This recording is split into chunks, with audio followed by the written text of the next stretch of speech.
Hello and welcome to the 12th episode of the Watch It Bro podcast. I am Tristan, And I am Marshall. and today we are going to look at that 1980s classic, Overboard.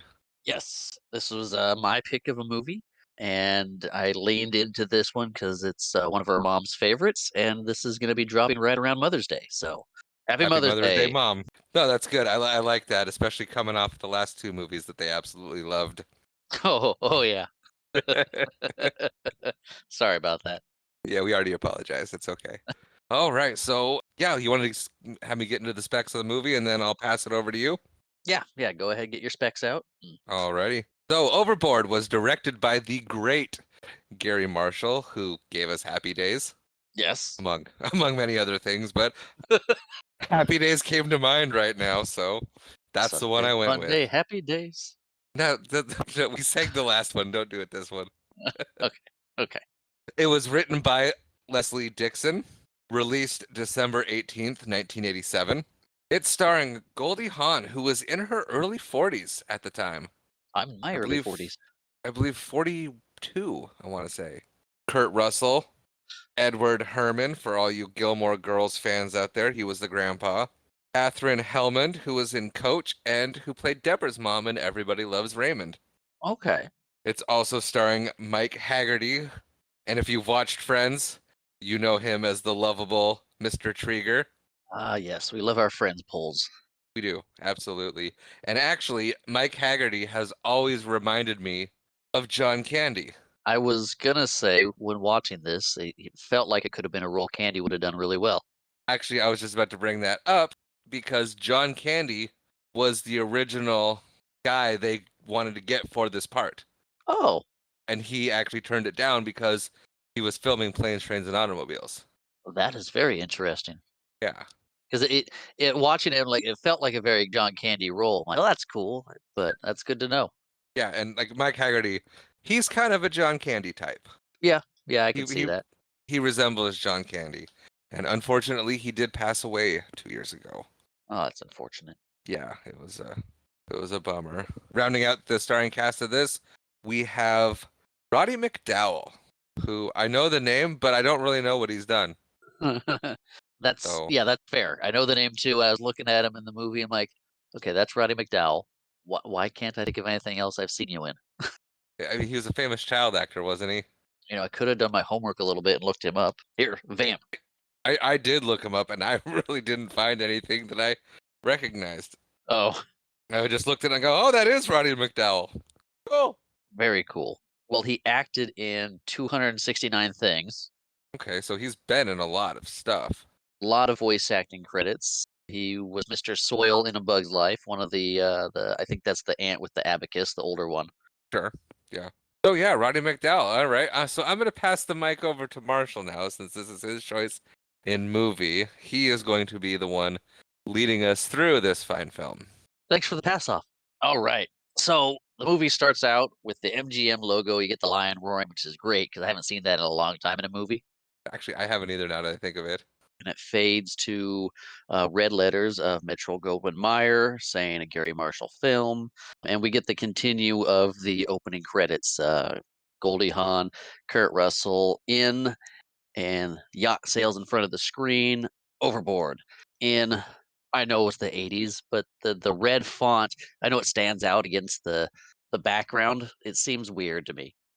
Does it? Yeah, it just felt out of place. Okay. I guess Like it I'm was kind of used to it. could be. Yeah. So I mean, it it just felt like it was a stark contrast to, but it makes sense with the background going. sure. Two Um, things about the intro, actually. Okay. One, my wife absolutely loves the song coming in. Okay. And then I was noticing, are you done with the intro? 'Cause Basically. Okay, because there's names that pop up and it says introducing, and then it gives four names, and then it shows a boat with what look like four locals on there waving at the camera, and one guy holds his hat out. So I was wondering if they were like some special people for the city that they or the town that they filmed in. I think that introducing those four names was the four kids, Oh, as is their first movies. you know what? I like what I said better. That's fair. It just seemed like, yeah. But I like the intro of them going around showing you kind of the town and showing you the locals. Because that's what that was, wasn't it? Yeah. The whole opening scene with the credits, the song, the intro, you're getting a look at everything. You see the yacht coming into port, you see boats, you see townsfolk waving, fishermen, you see Kurt Russell's character with a chainsaw doing some wood carving. You see Mike Haggerty's character on the phone, and he hangs up and hands Kurt Russell a little piece of paper. He's getting a job basically. So and all this is just under music. It's just visual. You don't hear anybody talking. But so he hops in the truck, drives into town. You see the big sign for Elk Cove, the name of the town specifically. But he's driving down to the harbor, and that's about the time the music starts to fade out when he gets there. And he's getting out of the truck and looking for the name of the boat, which was the Immaculata. And the guy at the dock's like, "Go over there, Dock 5." So as he's headed that way, we hear Goldie Hawn's voice talking, and she's saying she can't sit in the cesspool of a town. She's bored. She needs something to do. While the team fix the silly little engines of the yacht, she's going to do some remodeling. Because why wouldn't you? You're in port. Right. You got something that you want to do, or hire someone to do. Exactly. But it gives us the information we need that they're there because the engines need to be fixed. And now we get the carpenter coming to help with what renovations she wants done. Right, because Um, turns out boats need maintenance regularly. Exactly. We haven't done anybody's names yet because no one's been introduced, but I'm just going to say it. Kurt Russell's character name is Dean Profit. So he comes I, onto the boat. I said that was important because you saw Prophet on the side of his truck. Yeah, it says Profit and Pratt on the side of his truck. Because his best friend, played by Mike Haggerty, is named Billy Pratt. Yes, they have a business together. Whatever needs to be done, they'll do it. And it seems more like Dean does it and Billy drinks beer. Right. Billy drinks beer, gets the jobs, and sends him out. But Dean gets to the yacht and comes on board where we meet Edward Herman's character, Grant Staten III. And he just kind of comes up on the dock of the boat higher up with a gun. He's like, "I'm shooting skeet." For those of you who don't know, those are little clay pigeon discs that is lobbed into the air and you just shoot them out of the sky. Or shoot them on the ground, however good of a shot you are.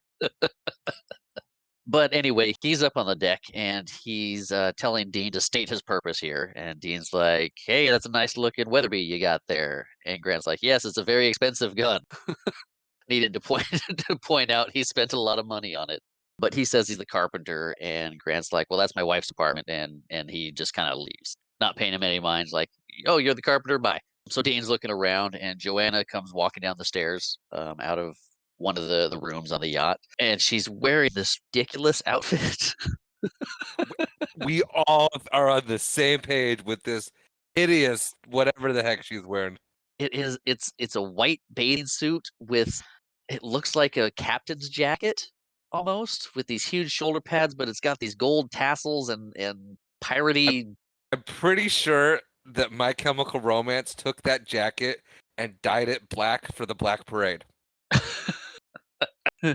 Like that one, did you? I did. Shout out My Chemical Romance. Woo. But yeah, Joanna's like, "So you're the carpenter," and Dean introduced himself, and no pleasantries. We are learning fast that she is ridiculously snooty to go along with her ridiculous coat. She's about as snooty as her coat is ridiculous. Yes. She says he's late, and they start she just starts walking towards where the project's gonna be. He's following, and they're talking back and forth. She's asking for his credentials. He says, "Well, I'm new to the town. We just moved up here a few weeks ago, but I've been doing this all my life." And she's just kind of grilling him a little bit to see what he's like. She tells him to try not to touch anything, to which he responds, "Maybe you would like to run my fingerprints before I get started." Yeah, he's got a lot of great one-liners in this. He does, but there's definitely as much as snooty as she is, she also thinks she's better than everybody else. She knows she's better than everybody else. And the Yeah, sooner they realize it, the better off they are. exactly. Anyway, she stops at that comment about the fingerprints and looks at him. And he's like, "Hey, I'm just kidding." Not much of a sense of humor on her either. No, but she starts to explain about the closet, what she needs. She doesn't like looking at what's here, and Dean is confused. And Dean finally just kind of clues in. That's the emergency. Okay. Yeah, when you're that bored with life, that constitutes an emergency. Yeah. Now she insults his intelligence and wonders if English is his first language because she's been speaking plain English to him, and then starts to comment, "What's that strange smell?" And as she is spraying perfume all over the place, Roddy McDowall's character Andrew comes in with a big plate of caviar, which she seems relieved has showed up because she almost had to wait. Yeah, she says those words in that order. Yes, they have done a really good job of making you dislike Goldie Hawn in these first It is 5. so hard to do because she is delightful, but terrific actress. Spoiler alert, she is fantastic through this whole movie. Yes, yes. Well, and her atrocities to common courtesy continue, where she takes a bite of the caviar and is very unhappy with how it tastes, and she says, "When I request staples for the voyage, I mean get good caviar, not $1.99 fish bait." And then she proceeds to say what good caviar should taste like and be like. Then she tells Andrew to throw out what they have, lets Dean know he has 48 hours to complete the job, and under her breath to Andrew, tells him to keep an eye on the carpenter. And not very quietly. No, no, not very quietly at all. It's under her breath, but it's not. No. It's under her breath. Yeah, she looks over. She didn't even look. I don't know. Did she even care? Was it even under her breath? I don't think it really was. She just says, "Keep an eye on him," and leaves. Yeah, I thought it was a little bit kind of quieter as a pretense for politeness, Me, but that doesn't seem right. that doesn't seem that doesn't fit her character. I think she's just like, keep an eye on him. So we cut to Joanna on the phone, speaking French, talking about paintings and how she must have this one painting as if it was a baseball card or something. I don't. That was a bad example, but Yes. she's got to have it. She's got a lot of money just to throw at it and not even be it's concerned about it.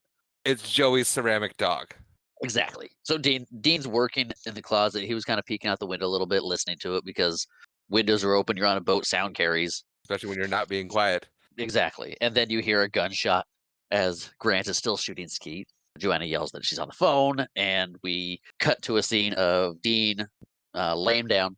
He's shirtless. He's got a plate of food sitting on his lap, and he's clearly on a break. When Joanna comes in, she's wearing this tiny swimsuit. She kind of nudges him, says, "Move! I'm coming through here." He starts eating as his little nap is over, but she wanders over to wardrobe to get something out of it, and we see she has a little birthmark on the left side of her posterior. Okay, yeah. Where the back meets the rest of it.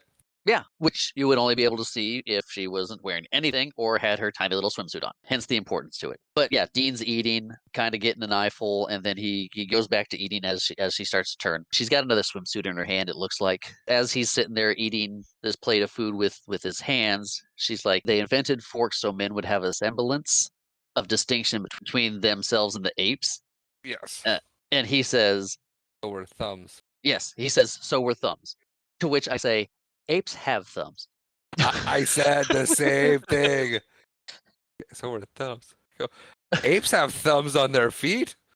Also, They've got hand thumbs and feet thumbs. They have more thumbs. Does that make it they're more winning in advanced? the thumb department. Apes are winning the thumb war. Nice. Thank you. Yeah, on the surface, I'm like, oh, that's a good comeback. I'm like, wait a minute. No, it's not a good comeback. It's not a good comeback at all. No, it's horrible.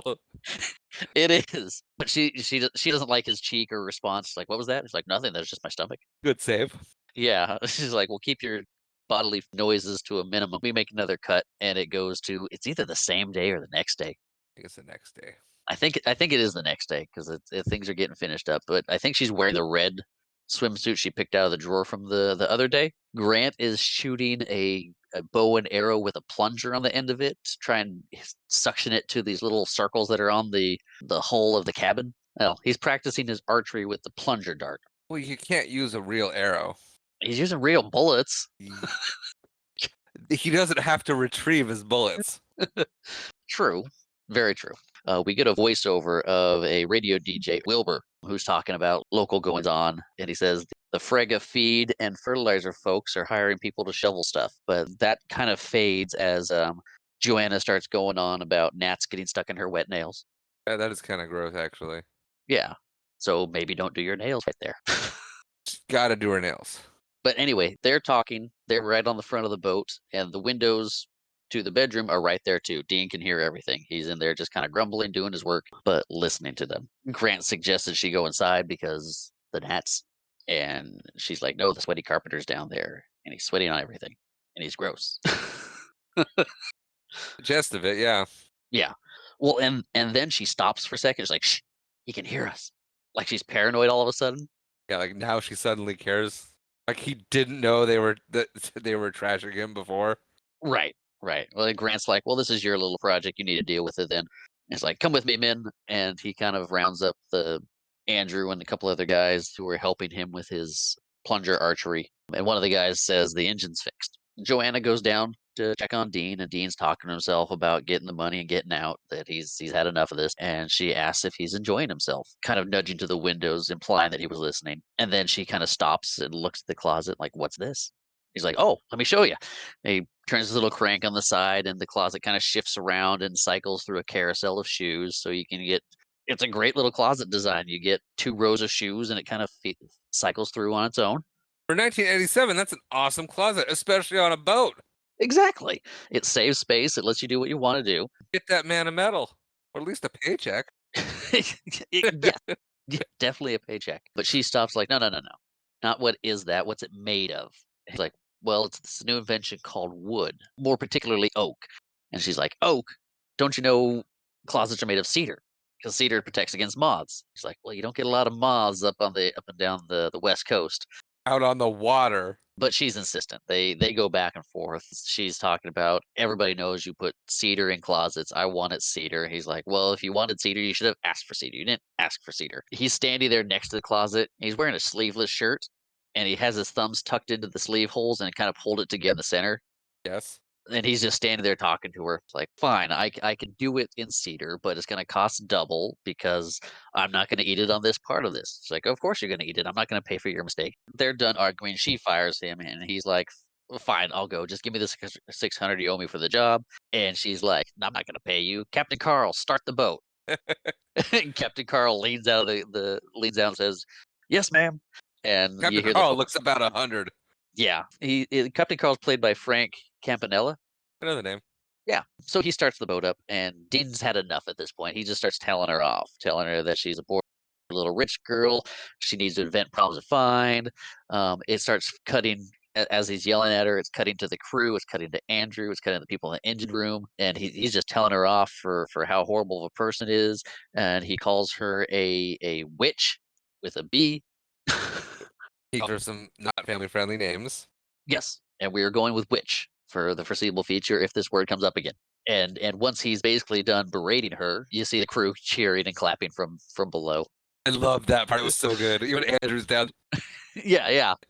We know that sound travels on this boat really well Yes. because everybody can hear it. But Dean starts taking off his tool belt as he's sitting there. Joanna at this point as she's being yelled at, she's gonna put her hand on her ears and kind of hunkered down. And as he takes his tool belt off, she jumps up and yells, "Don't touch me!" And Dean's like, "Whoa, whoa, whoa! Hey, hey!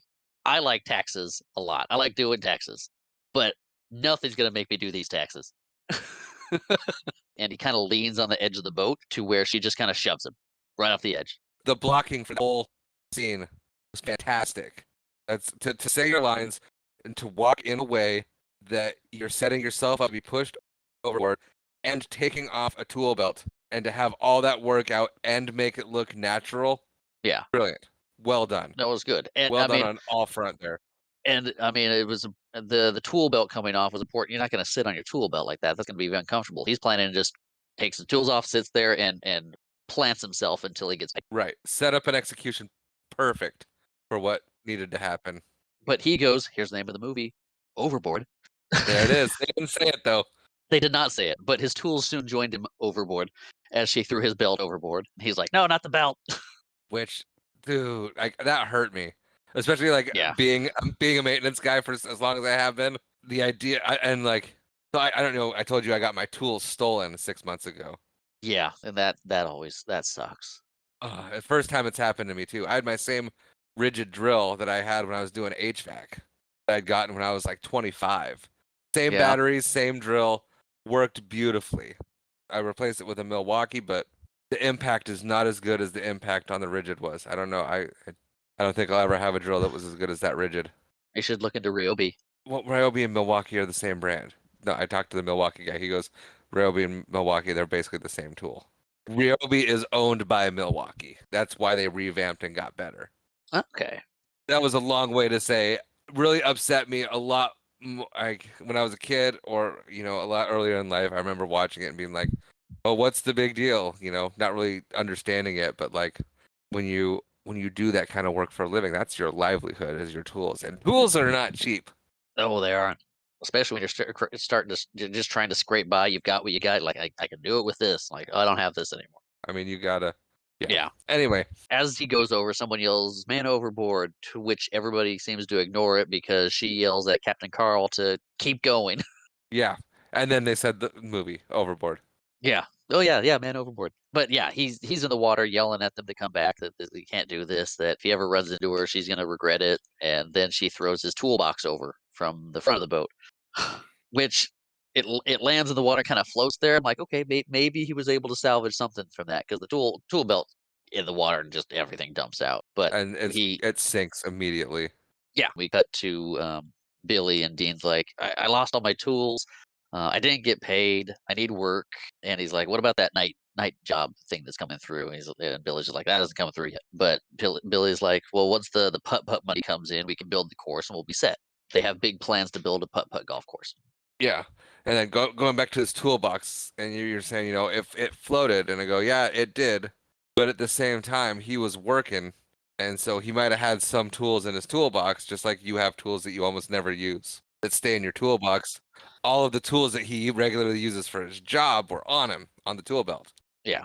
So all the important tools that he needs on a regular basis are at the bottom of the lake or sound or whatever it is, and then A little harbor or Little cove, Harbor, but Elk's Cove. Cove, duh. Yeah. But yeah, Okay. so Billy's happy, not happy, but Billy's like, "Hey, we got the putt putt. Once that's set up, we're good." And then we cut to a cityscape. I think it's New York. Could be Chicago. Anyway, we hear Catherine Hellman's voice, and she plays Edith Mintz, Joanna's mother, and she's asking, "He's like a bug. Why do you care what that man says about you?" Apparently, it affected Joanna a little bit, and she had to call her mom and vent. And then Edith scolds her maid for feeding her dog wrong. Which Yeah. it's like, don't just shove the food in his mouth, put it on his tongue. It's just You know what the dog's name was? what was the dog's name? First of all, it's a Shih Tzu named Shiitake. Oh, that's fantastic. It's pretty good. That is pretty good. Yeah, so the conversation continues. Joanna mentions that Grant wants a baby, which she doesn't seem too happy about. And her mom's like, well, if you have a baby, you won't be the baby anymore. And Joanna's like, "Aw, you're right." And she's kind of curled up on the couch, acting all the pouty child. They say goodbye. She's curled up on the couch. She's like, I am not a witch. She's reaffirming to herself that she is not what the carpenter said she was. And then she yells for Andrew that she needs someone to squeeze their lemon. Is she supposed to do it from the lemons in her hat? Undoing everything she just thought about herself. Pretty much. So we cut over to Dean driving up to his house. He's got his blue car with the logo on the side. But as he gets there, his lady comes running out. She's been TP'd, ranting and yelling as she's being chased by the two dogs. And this is Adele Burbridge, the school principal, and she's played by Doris Hess. But she comes running out of the house. She's yelling at Dean, like, "Hey, I came to say hello. The kids start school soon. I'm the new principal. You guys are new to town." And this is what I get. The twins in there were talking about pouring gasoline on this toilet paper. And Dean's like, It's "Whoa, whoa, so whoa." good. like, like the twins, right? Like, yeah. Hey, he's like, I'm one step ahead of them. I got two fire extinguishers in the house. Yeah, they're going through this little arson phase. Like, That's great that you got two fire extinguishers. They're about to light a lady on fire. You should be more concerned about them lighting a person on fire. Yeah, If they were just like lighting stuff on fire, like, okay, yeah, they've been lighting some stuff on fire. Like, I got fire extinguishers, no problem. But a whole person, yeah, yeah. Well, she hollers and calls them little monsters, eh, and she's like, "Where's the mother in all this? What are you doing?" She's like, and this is where we find out that his wife passed away 3 years ago. did it was ever mentioned 3 years ago? That's what he says. It's like, wife passed away 3 years ago. Huh. I've missed it every single time I've watched this movie. Yeah, Okay. yeah. So she's like, she gets that kind of look of like, oh, sorry, that sucks. But so do your kids. She mentions that they completely lack parental supervision, and Dean's like, "Hey, I don't need you to tell me how lucky my kids are." And she thinks he's being flippant, and I think he means that. Yeah, I mean, I'm sure he grew up in a similar town where he's just kind of on his own doing what he's doing. I mean, this is the '80s, so he grew up in the '60s Yeah, in a ish. small town. Yeah, Yeah, no, it makes sense. You just kids kind of raise themselves, not fully, but kids have, right. They people work, they go play. she tells him that this all needs to shape up, or they need to shape up, or she's going to call the proper authorities. And he says, "Hey, he's new to town. He's low on cash. He's had a bunch of babysitters here. We're getting this. I'm just need some time." And she speeds away as he yells that he's a good father. The ADR in this movie, it's not too bad. That's not too bad. There's some points, especially when he's saying something like his back is turned, and you can tell it's ADR because it's a different level and everything else. Yeah, I mean, I didn't even really that. Yeah, but I mean, watching it the Like way we are watching it now, it's like, oh, that's an ADR line because on the track he's yelling into a bedroom, so I doubt they heard him that well. It's like, okay, say that again on this microphone, and now we'll put it over the thing. But we cut back to the yacht. Andrew himself is having a drink, puts on his little headphones, listens to some music. It's nighttime now. he's off the Uh, clock. he's off the clock. Well, yeah, he gets his little break because they're in bed. Grant's hinting at doing taxes, but Joanna says she's got some red tape to deal with. And Grant asks, how come there be so much red tape every week? Yeah, Doesn't seem like the happiest marriage. They're both sitting in bed, or kind of lying down. Grant's watching Lifestyle of the Rich and Famous, Yacht Edition. He needs to see who has the best yachts out there to see if he made the right choice, I guess. yeah. He's on a yacht watching a show about yachts. Yes, he likes yachts and wants to know if he got the right one. Joanna realizes her wedding ring is on the deck, and they argue about it. She's like, "Go get my wedding ring." He's like, "I don't want to. I'm watching this." And they just kind of go back and forth for a bit. She's like, "Fine, I'll get it." So she Neither gets out one of of them bed. care. Right, they don't care that much, but she wants her ring because it's pretty and she likes it. I don't think she has a sentimental connection to it. It's just pretty and nice. She gets up, she shoves her heels on and heads out to the deck because you want to wear heels on a boat. But then we cut to the night crew of this boat, and this guy's leaning back in a chair. His feet are up on the steering wheel, and he's just kind of rocking them back and forth, swaying the boat left to right a little bit. He's holding her straight. Yeah, Like just like a car, you gotta kind of adjust. And he's like, eh. yeah. She's out on the deck. She's looking for a wedding ring. She stumbles a little bit, and then she finds it at the very front of the boat, and then she tumbles overboard, like the name of the movie. Hey. Should we do a hey for every time you say overboard? Yes. She falls into the water and starts yelling for Andrew, who doesn't hear her. It looks like he thinks he hears something, but then I think he turns up his music. Yeah. He hears her and he's like, nope.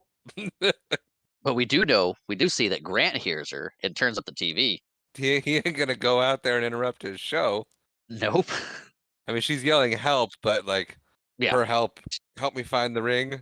Yeah. Yeah. She's yelling help. She's floating in the water. It's night, and the boat's going away from her, which is some awful, awful situation. Terrible. I don't think she realizes the gravity of the situation she's in. No, no, she's yelling for help like she's looking for a wedding ring versus I just fell overboard and I might die out here. Right. And then like the boat goes away and her last word before it cuts is, "You idiots." Yeah. So we cut to Dean driving again, and we get Wilbur Budd again, his voice over it, and he's with KARB. No, he's with KR. He's with Crab. Eh, So he's saying that he's with KRAB, the family station, and he says, "Sorry to interrupt the movie, that they've had some exciting news from Tillamook County. And then we cut to him sitting at a table with a crab logo kind of off to the side. And I don't know if this is, I mean, it's clearly a radio, it's clearly a TV station, but do they also broadcast on the radio? It's weird that they would just have the sound bites every once in a while. It's local news of Elk L- Cove. Might be the local news station. Not really familiar with how it worked in 1987. Yeah, it was. I mean, according to the movie UHF, you can do pretty much whatever you wanted. Yeah. I will have to look that up because that sounds fun. But so yeah, they said they had some exciting news in Tillamook County, and we see a picture of Joanna, weather beaten, pop up on the screen. Wilbur's like, this mysterious woman was pulled up by the Elk Cove garbage skew shortly after midnight. They fished her out of the water. She was complaining, but she was suffering from amnesia. She was also healthy, but complaining and suffering from amnesia. Rose, Wilbur's wife, is down at the docks to get a statement from the captain of the scow. Cow. Yes. Scout. And this is Hector Elizondo. Yes, it is. I was excited to see that. I'm like, oh, is that Hector? It is. Yes, I caught it and I go, that's him. I don't know if you are a fan of Tim Allen at all. You would recognize Hector from being Tim Allen's boss, Ed, in Last Man Standing. That's where Yes. I'm most familiar with him from. But also, he is uncredited in this movie, and he has appeared in every single movie that Gary Marshall has directed. Oh, that's cool. Yes, they are I'm very guessing good friends. Guessing they're very good friends. Now you can say what you were going to say about Hector Elizondo.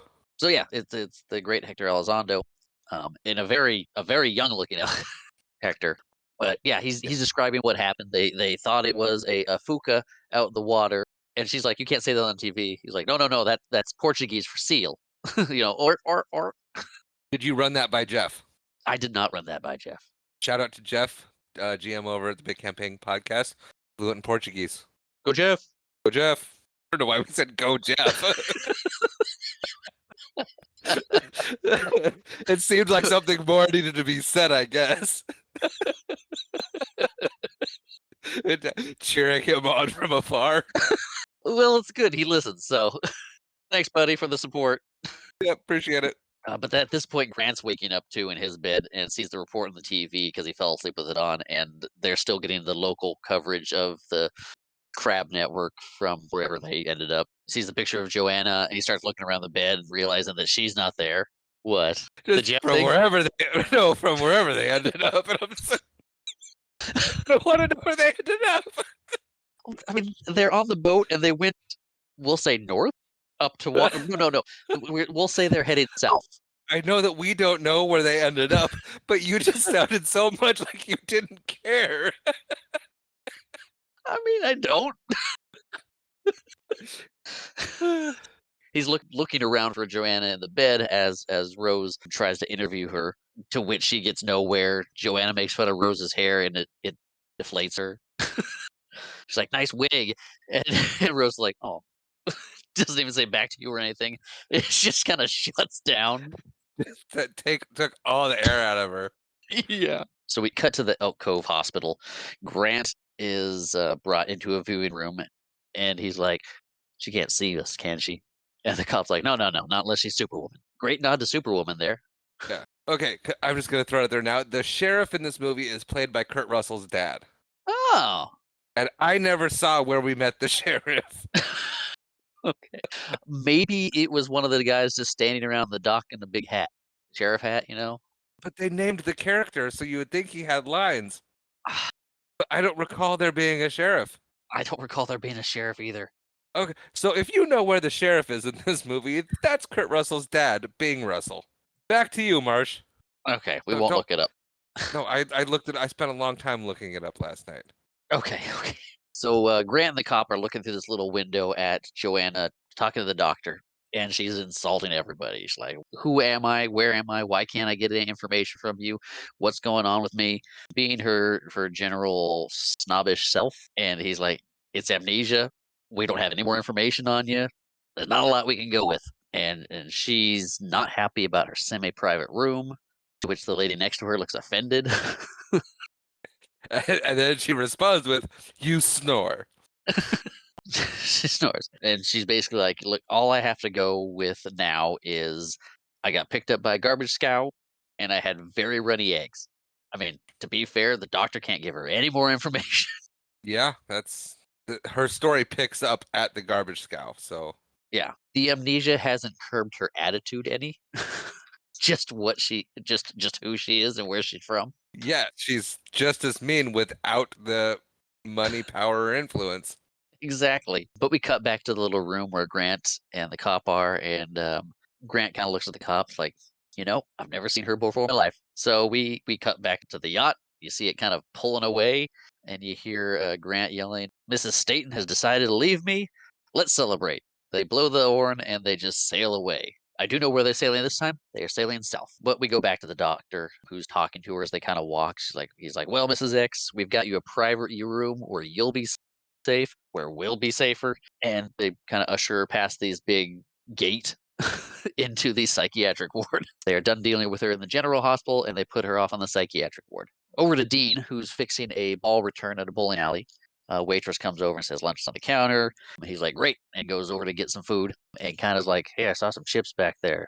She's like, fine, one bag. So he's kind of squeezing through the little, I guess that's the kitchen window where the kitchen would slide the food out onto the counter. So he's reaching in there trying to get these chips, and he notices the news report on the TV and sees a picture of Joanna, calls Billy over, who is quote unquote helping with this job, I guess, because Yeah. Billy just has a beer in his hand and we didn't see him fixing anything. Right. And fun fact about the bowling alley, that is legitimately how the bowling alley looked in that town. They did not add or take away anything, including the sign on the TV. All of that is exactly how that town has their bowling alley. Very cool. Yeah. Dean calls Billy over and points up at the screen. He's like, look, it's her. And on the screen, they cut to the news reporters trying to interview a man leaving, and it's Grant. So he got caught on camera leaving the hospital. And Dean and Billy are like, well, I guess he's trying to get away too. Billy's like, yeah, we should go get the money from her now. Dean's like, she doesn't remember herself. She's not going to remember me. And then he pauses for a second. He's like, oh, Billy, there is a God and he loves me. And Billy's like, you're not going to shave your head, are you? Oh, good. Dean says, no, I got to go talk to the kids and I want you to take them shopping at the Salvation Army. Billy looks at him for a second. He's like, no, don't do this. Don't do this. This is illegal. You can't do this. Billy's not wrong. No, Billy is not wrong. There's a bunch of poor decisions that happened in this movie. There's a bunch of felonies that happen in this movie. Yes, and it's not all on Dean's part. No. And there's a lot of morally questionable decisions that happen. Yes, And some of them are just morally wrong. yes, I agree. But we cut to Dean walking up the hospital, adjusting his tie, and the cop comes out and meets him, and they go in. The cop says he was beginning to wonder if a woman like that actually had a husband. And Dean's like, "Oh yeah, she does." And the cop brings out this little packet of the effects that she had on her, I guess, when they found her, which looks like just her underwear and probably the little robe she was wearing. But the cop's like, "You'll recognize this," and pulls out the underwear. He's like, "What does the JS stand for?" He's like, "I don't know. I got it for her goodwill." And the cop's like, "Oh yeah, I once got my wife a garter from the." And he's like, "Yeah, I bet you did." Yeah. But yeah, then the cop shows her a couple pictures from the packet too, like the pictures they took of her, and he's like, "Yep, that's her." A cop calls up the doctor, is like, "We got a winner." This is some of that felony stuff I was talking about earlier. Not just Dean, but the fact that they're like, "Hey, somebody wants this girl. Let's see what we can do." Well, I mean, if you remember the news report when Dean's watching on TV, the doctors are like, "I'll put up the reward money myself." She's driving us nuts. Yeah. So Dean's just sitting there in the psych ward watching this guy play checkers with himself, and every time he jumps one of the black pieces, he picks it up and eats it. I forgot about that until I saw it, and oh my gosh, oh that about killed me. That was so funny. Good little bits there. Oh my gosh, did Gary Marshall tell him? I mean, probably not. That guy was probably sitting there and like, just play checkers with yourself. Or something. This guy's like, okay, I'm in a psych ward. I started eating them. Maybe. I mean, don't take away anything from the writers, but Well, Gary Marshall is famous for letting his actors improv. Okay. That was one thing. Yeah, I looked it up because we'll get to it later, but yeah, it Okay. said in one of the things about Gary Marshall is he famously and enjoys it when his actors improv. He loves that natural comedy and instincts that happen when you improv. So yeah, Okay. that guy was probably just there playing checkers and just stole the scene by eating them. Yes, that was hysterical though. His, Kurt Russell looks like surprised. It's like, what's that guy doing? He's sitting there playing checkers, watching him, and then he watches him put it in his mouth, and he's like, "What?" He's got this look of like "Don't break" on his face. Yeah. But Doc brings her out, and Kurt Russell's like, Kurt Russell. The first time I haven't called him by his character's name. The doctor brings out Joanna, and Dean's like, Annie, and puts his hands in the air and shouts at her, like, hey. And she's like, wait, this missing link of a man is not my husband. Nice, this guy. Well, no, you have amnesia. Yeah. What is that word that I wrote? Oh. So yeah, she insults him right away, is seeing him, this missing link of a man. And we get a scene of him trying to convince her that she might possibly be married to him. He's like, I'm Dean Prophet. We've been married 13 years. And maybe you'll remember this, and grabs her, kisses her. Problem. Yeah, and she has it right. She's like, who is this guy? He could be a stranger off the street. And in all intents and purposes, he is. But yeah, well, I like that she's like he could just be anybody, and that's the moment where the doctors and cop are like, "Yeah, Yeah. So it looks like so the doctors, the nurse is there now. The cop has come in, and they're all trying to talk to her. Like, well, he seems to like you. The nurse is like, he's good looking, and the doctor's like, he's clean. She's like, you're trying to convince me to go with this guy? Just the look? Instead of anything else, it's like, well, maybe you'll like it with him. Just go. just nobody else is coming to get you." I'm gonna start calling her Annie from now on because he does. But Yeah, and Annie it's is shorter. short for Joanna. And his late wife was Annie, and so it was just easy for everybody. And Okay, that makes sense. that could be. However, that also kind of would suck to call her Annie. Yes, Oh, yes, it would. someone, you know, even though I hear it's pretty common.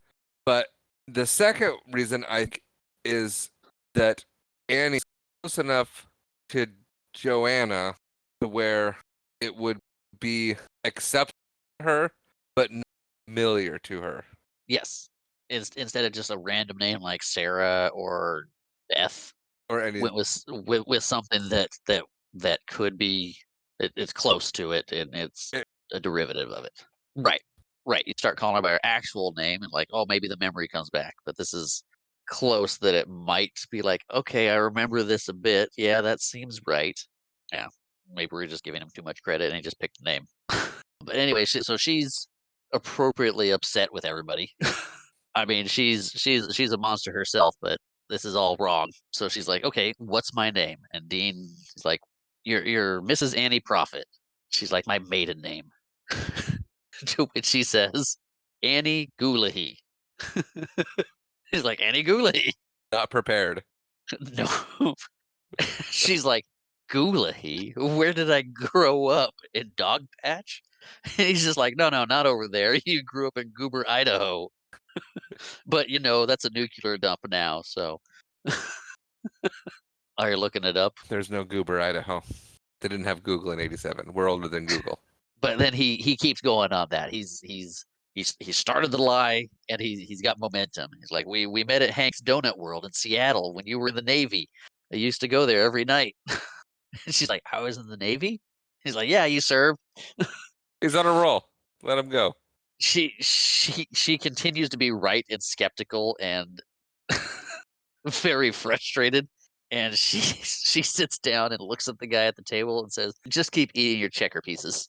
It finally dawns on the cop and the doctor. Not fine. The doctor is like, okay, we need to see something. We need to see proof. You can't just come in here and claim a bunch of stuff, I guess, and take this lady. What's your proof? And he's like, well, don't like to talk about it, but she's got this strawberry shaped birthmark on her backside, left side. And she just she pauses for a second, gets up and walks behind the TV because back then it's one of those big box TVs on wheels.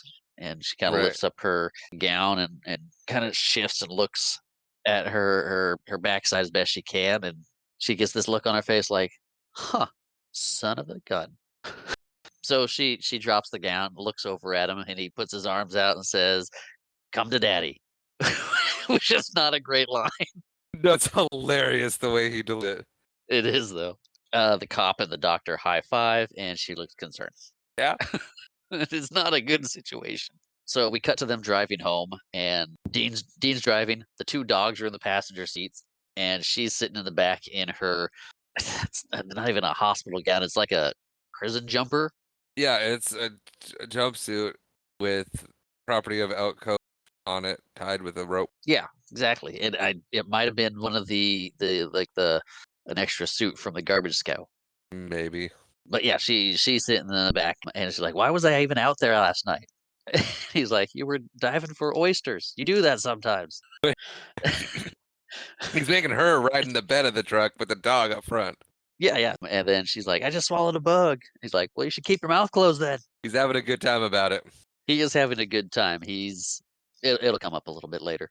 They get to the house, and she pulls up, and she looks at the place like, "I need to faint. This is wrong. None of this feels right. I don't remember anything. This is wrong." And her gut instinct is right. It's all wrong and not familiar. Dean's like, "Come on, we've only been here a few weeks. So there's still lots of boxes to unpack from the move." And she's like, "We moved here deliberately?" And he's like, "Oh, the last place was a dump." And we didn't touch on the house when we saw it the first time. The outside leaves something to be desired. It's a little It's rundown, a little weathered, a little overgrown. It's but still a it's a nice house. house. Yeah, Yeah. yeah. It's Little just little love and care and it'd be Yeah, but he starts showing her around the house. The kids are kind of up. Always try to get a good view of exactly the layout of the house inside because it looked like there was like the bottom floor was all kind of one place with rooms, and there was a clubhouse at the top that the kids all lived in. yeah, that pretty much sums it up. Yeah, yeah. So they're kind of up in their clubhouse, kind of peeking out, seeing what's going on, as he's showing her around. And three of the kids come running downstairs, fighting and yelling. One of the kids yells out, "Charlie tried to kill my turtle," and the other kid's like, "Well, he wasn't trying to throw it; it was an accident." What was he trying to do with it? Oh no. I'm not sure I wanna know. But they're all roughhousing, and then they all kind of like, "Hi, mom." But they're rowdy, they're rambunctious, they're off the wall. But they all kind of calm down just a little bit for one of the kids to lay it on really thick with, "Oh, we missed you so much, mom. We're so glad you're here." And they're just kind of standing there. She's like, Those aren't mine." I think I remember having three kids. And Dean's like, "Oh, not four. Don't forget little Joe up there." And this is when she does pass out. Did you actually pass out? Yeah. Okay. And then we cut to a little later. Dean's kind of pacing outside a room and grabs one of the kids. And it's like, "What'd you get her? She's been in there an hour." It's like, "Dresses." It's like, "Well, what size?" It's like, "You didn't tell us sizes. You just told us to get dresses." Right. Yeah. So she comes out and she's like, "This isn't mine. First of all, this is a rag, which apparently she would never wear." You don't know. Yeah. She's like, "It's a size 12." And he's like, "Well, you kind of ballooned up and shrunk back down. You lost a lot of weight, you know." It's like, "Did I used to be short too?" Yeah, you walked with a hunch and kind of straightened up eventually. But enough about the clothes right now. Let's introduce you to the kids. So we get to meet the kids. They're all kind of sitting down. He's like, "Okay, the two in the middle are the twins, Greg and Charlie." And she's like, "Okay, twins." And Charlie likes to invent things. He points out right away. And they just start fighting amongst each other. The other one, Greg's like, "Oh, we're just the best of friends." And he's like, "Well, he's the actor in the family." So he was the one earlier saying, "Oh, we missed you so much." Yeah. Laying it So on we got thick. we got the actor and the inventor, and then Dean's like, "Okay, what about the big guy over here? I'm gonna give you a chance. What's his name? The big guy, 11 pounds 5 ounces." Like, huh? Remember that? What's Yeah. his name? Roy. He looks at it and says Roy, which he looks like he could be a Roy. Yeah, that's what I said to Rachel. I'm like, that's not a bad guess. And then I called him Roy a few times. She does too for a while. She does. It's great. But he's like, as she says, Roy, he's like, no, no, this is Travis, sweet Trav. The kids run off, and Dean grabs the littlest one, Joe, and is like, and this is Joe, and he starts talking, and she's like, a falsetto kid, because he's talking with this high pitched voice that he's putting on, and he's like, no, he's being Pee Wee Herman. He's like, I love Pee Wee Herman. And that was all ad-libbed. They Was didn't it? know. They didn't know he was gonna act. Oh, that's They picked him fantastic. up, and he just started doing the Pee Wee Herman voice. And they're like, so then you'll actually, if you look close, there's a bunch of Pee Wee Herman Easter eggs throughout the movie now. Oh, that's cool. Yeah. Well, I mean, as a kid, if it makes him comfortable, do your thing. It was hysterical. So you can tell it's been a lot for her really quick. She says she's exhausted and goes to lie down on the couch. I mean, you can still hear the kids fighting, and she's like, they look nothing like me. And he's just like, well, they take after your mother. Let's just hope they don't become lushes like she was.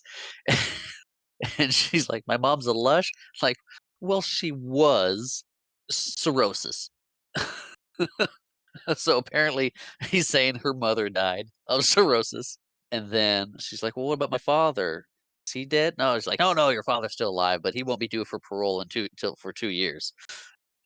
To which she kind of curls over. She's like, I don't want to hear anymore. This is this is this is too this is too much. It's a lot. It's a lot. And at some point, he yells at the kids to calm it down, and Travis opens up the little flap on the door. It's like, "It wasn't me, it was Roy." And the kid's still fighting.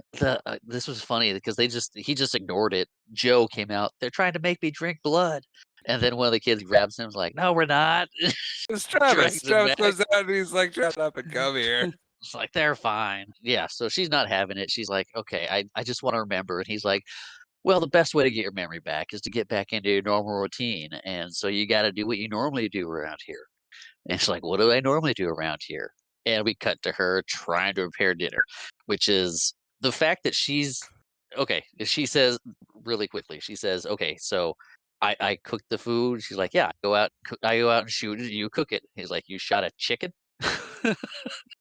She's got this raw chicken, feet and head still on it, holding it by 2 fingers in her hand. But the ridiculous thing is they're like, "We're hungry." And they're all sitting at the table like they're ready to eat, and she's still got a raw chicken. She- okay, so they're showing around the table. Right? Did you notice one of the twins is drinking a beer? I did not know that. I was paying attention to Joe, who was eating chocolate syrup with a, Q-tip or not a Q-tip, a, skewer. Oh, one of the twins, and he's drinking. You see a couple times he's grabs a drink and drinks, and it clear as day it's a Budweiser. Okay. But yeah, she's trying to get the chicken cooked. She's putting it in the pot, putting the lid on, she's like, I don't remember ever doing this before. I don't think I've ever done this before. And the kids and Dean are all trying to put a spoon on their nose. And I feel like this is where we learned it growing up because they're doing the same trick where you blow up, you kind of huff on the end of the spoon just to get it a little damp so it sticks to your nose, fog it up a little bit. But they're all doing this around the It's table, and she's like, now what? It's like, well, you gotta light the stove first. And so she just kind of glares at him and gets the matches, and it just goes big. She's burnt her hand a little bit. One of the kids is trying to get some ice out of the fridge, and he's like, "I'll get some burn ointment." And as he leaves, the other two kids show up with the two fire extinguishers in the house and just blast her with them. It's like, we got you, because but fire extinguishers were for birds. they found them. They wanted to use them. But let me ask you this. Yes. Okay, he's messing with her, all this stuff, whatnot. She clearly does not know how to cook. Are you gonna roll the dice with poultry? No, not going to roll the If dice with any cooking at this point. no, I mean, okay, there's some dishes she can make that are a little harder to mess up or make inedible, but like Okay, yeah, boil the poultry, water, put those noodles in there, yeah, and heat sauce. You don't even have to add anything to the sauce. Open can, pour sauce. yeah. If you want to get fancy, brown the beef. You can eat ground beef. I mean, I don't recommend eating it medium rare, but it's gonna upset your tummy. Whereas poultry is gonna that sucks. Yeah, That could kill you. it could. But Dean gets back. He's like, "Hey, good hustle, kids." Kind of just tosses the brew in ointment, and apparently has her take a second shot at it because hey, dinner was great. It's like mashed potatoes supposed to be crunchy, but they finish up dinner, and Dean's like, "I'm out of here." She's like, "What do you mean you're out of here?" I'm like, "Well, I always go drink beers with guys after dinner. So you ever had a problem with it before? Not gonna have a problem with it now. See ya." Yeah, she's like, "When are you gonna be back?" And he goes, "Depends on how drunk I get." Yeah, which is not a good answer. In his current situation, it is. Yeah, but she's back at the house trying to figure out how she would be wearing these clothes. But we cut to the bowling alley where Billy and Dean are talking. He's like, "How's it going?" And he's like, "Well, she's a lousy cook, but I figure what, $25 a day of labor, little wifey poo can work off what she owes me in a little over a month." So his plan is just to get labor out of her for a month and a change till he's well compensated, I guess, and then boot her? I don't know. I guess that is kind of, I don't want to say like a redeeming quality, but I think that one part kind of saves the movie, saves the character. It makes it less creepy. Yeah, it's like he's first of all, she threw all of his tools in the water, Right. and then she stiffed him on paying for 2 days worth of work. Yeah. So, his whole you learn his motive from this, and I think that makes it, I don't want to say relatable, but having that gives you some kind of like, it's not right, it's totally wrong, but you can see where he's coming from. You can see that he's got like, "Okay, she's gonna pay me back the 600, and then she can go." Yeah. Yeah. Again, Oh, emphasizing, but do not condone what he's doing. Just for no. anybody listening, I do not support what he's doing. I do not condone what he's doing. It is 100% wrong to steal a person with amnesia and make them work for you. Yes. But Dean and Billy get up, and they ask Billy what he's drinking. He's like, "I've got a plan for tonight." And he's like, "Yeah, I got this crummy whiskey." He's like, "Great." He takes it and just kind of dumps it on himself, and he's being creepy. I was gonna say he goes home and gets real creepy. Yes, yes, he gets really creepy. So he gets home, he starts getting undressed. He's like, "Hey, it's time to do our taxes. A little boom boom tax time." He's quote unquote drunk. He's pretending to be drunk, which is why he poured the liquor all over himself. Right, playing it up. He's Yep, reeking like booze. he's trying to just he's being childish, petty, and going for payback. He's like, "Hey, well, hey, why not tonight? You slept with me on our first date." And she's like, "What was it? It was 7-Eleven parking lot." And she's like, "Oh, so I'm a lush too." That's not the word she used. That is not the word she used, but it's appropriate. Don't get the point of this because the point's I just don't getting to either. be paid back, but by really freaking her out and creeping her out, she doesn't have a memory. Right. So he's not proving a point with her. No. No, it's It's not. He's just being mean and petty. He's just being mean and at this point, he's being awful. Yeah. Yeah. He's Well, being terrible. and then he's like, "All right, well," he goes to the door and opens it up. The drunk act is gone. He's like, "To the couch." That's why you have a bad back because the bed's too soft. So you gotta sleep on the couch. See ya. So she goes to the couch, lies down, and he closes the door, goes to bed, and she's like, "So I'm a short, fat lush," and she's sad about herself. Starts raining and thunder's going on. The dogs harass her on the bed, and then we start getting some leakage from the roof. Drips of water are coming down. They're dropping on her. They're dropping on the piano, and it starts making a little tink tink tink sound on the piano, which lulls her into a dream of her being all fancy dressed at one of her snooty Bon Smoot party type things. Von Smoot. Just reference How I Met Your Mother. I was trying to think of a snooty name, but that's what came out. Okay. Continue. But she's dreaming about her life, this big ball, this party where she's just extravagance. But she at this point is curled up with a dog on the couch, pots on her chest and stomach where the water's dripping, so she's not getting wet, but she's enjoying her lovely dream. And then Dean comes, wakes her up, and tells her to get the kids ready for school because they're gonna be late. And it's their first day, to which she says, "I don't care if they go to school." And I believe her.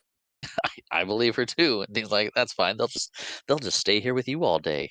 She's like, "Well, time to get up." Yep, and it cuts directly to her making sandwiches in a hurry. Yep. And these are some awful sandwiches. Yeah, and you know those boys ate them anyway. Yeah, I mean, she's double dipping from peanut butter to jelly to I It's I mayonnaise. wanna I wanna say say She puts a big old glob of mayonnaise on a PB&J. no. I wanna say it is marshmallow fluff. That, they didn't have marshmallow fluff in '87. Yes, they did. No, they didn't. Yes, they did. No, they didn't. That was straight up mayonnaise.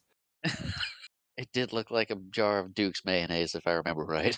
Regardless, you keep looking it up, I'll keep going. She calls Travis Roy again, and he's like, "It's Travis." It's like, "That's fine. Everybody out." They're like, "Love you, mom." Out, and she's trying to get it in her head, Travis. And yeah, she's emptying bags of M&Ms into the bag. No one gets their own bag. It's just you got a sandwich and 6 M&Ms or 2 M&Ms. Okay, you're right. Ah, It was in. It was originally marshmallow paste in the late 1800s.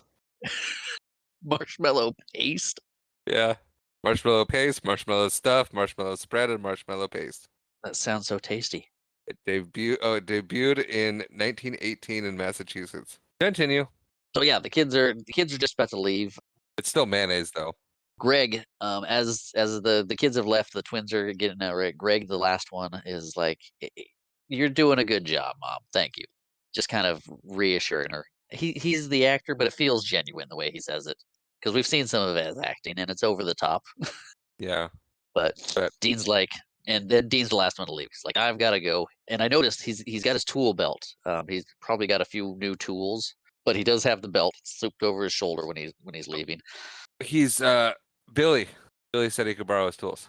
Ah, yes, at least tools, but he still has his belt. I don't know. Well, Billy could have a tool belt. I mean, Billy's not using his tools. Billy's Bill, the idea all man. Billy's the idea man, and Billy. Yeah, Billy likes to drink. But he's like, "Well, I gotta go to work. Somebody's got to put food on the table. But I didn't want you to forget. So here's your list of chores that you do while I'm away." And he gives her a piece of paper and skips out of the house saying zippity doo dah. Well, he's singing zippity zippity doo dah because he's like zippity doo dah. Oh, just go with it. Zippity. My oh my, I got a wonderful slave. You can decide whether that's good to leave in or not. But yeah, he gets in his truck and takes off. His day's about to start. Her day's about to start, and it's a slow start for her. Turtles in the sink. Says she's living in a nightmare, and she starts off by feeding the dogs. And by that, it's opening the 2 cans of food, setting it on the patio, and walking away. The dogs seem used to it. Not gonna Yeah. lie.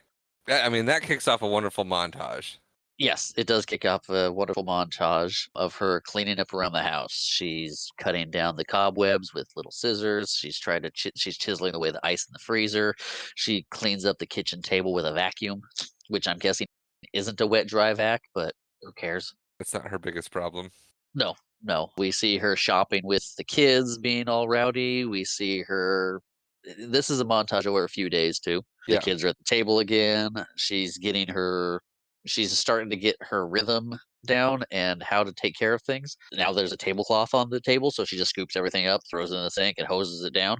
And then we get her first interaction with the washing machine, Yeah. and which she uses Mr. Bubble in. Along with the other detergents. But as she's doing laundry, it starts moving towards her to attack her. Her That's- overshirt gets sucked up by the dryer and press. Which is actually, if that's it seems to be an automatic press. Should be a kill switch. If you take your foot off the pedal, it stops. But no, it's trying to eat her. Yeah, she's having some troubles. Yeah, yeah. She gets to the yard work where she cuts the laundry basket in half, decapitates a scarecrow with a chainsaw. It's it's a heck of a montage, but she's getting the place in a good condition, or at least a better condition. I'm guessing it's been a few days, but she hit a breaking point. He does. She hit a breaking point. She's sitting in a chair, almost catatonic, just kind of staring. The Kids are kids throwing Kids are throwing grapes at her. They said she's doing better because she was going before. And Joey's like, I liked it when she did And then she starts doing ba ba ba ba ba ba ba again. So she The regresses. Yeah, the kids mentioned the kids mentioned that I think it's Travis that mentioned that she destroyed the scarecrow, that she beheaded it, and t what causes her to go back to the ba is when he asks her, "What's for dinner?" And then all the kids join in. He's not letting up, but the kids take off. He's like, "I got this." He kinda scoops her up and dumps her into a rain barrel outside to kind of snap her out of it, and she's like, "This doesn't feel right. I don't belong here. I can feel it. This is wrong. I don't like this.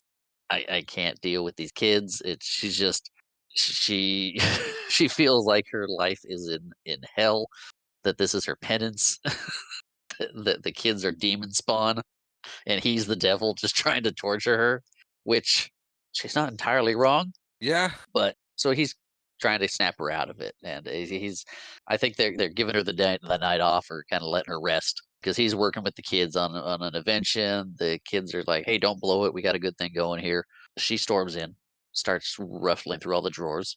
She wants photos. She wants a scrapbook. She wants something to spark a memory, and he has nothing for it. They argue about it. She's like, "Hey, you're telling me you don't have any photographs of our lives together anywhere?" It's like, "Well, we lost a lot of stuff in the move, and you know, maybe we got some pictures somewhere." But this is where he does the shirt thing again, where he hooks his fingers in the armhole openings and kind of squishes his hands together like he's holding them in front of him, and it triggers a memory. She remembers him standing like that in front of the closet because he's standing in front of the closet. And she's like, "I remember this." She's getting excited because she's remembering something. The closet. And he's like, "Yeah, it's a closet." She's like, "No, no, I'm remembering something." He's like, "Yeah, me or the closet?" She's like, "No, no, this is familiar." He's like, "Yeah, we used to do our taxes in the closet."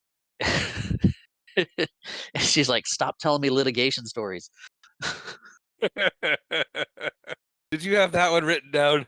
I did not. Nice.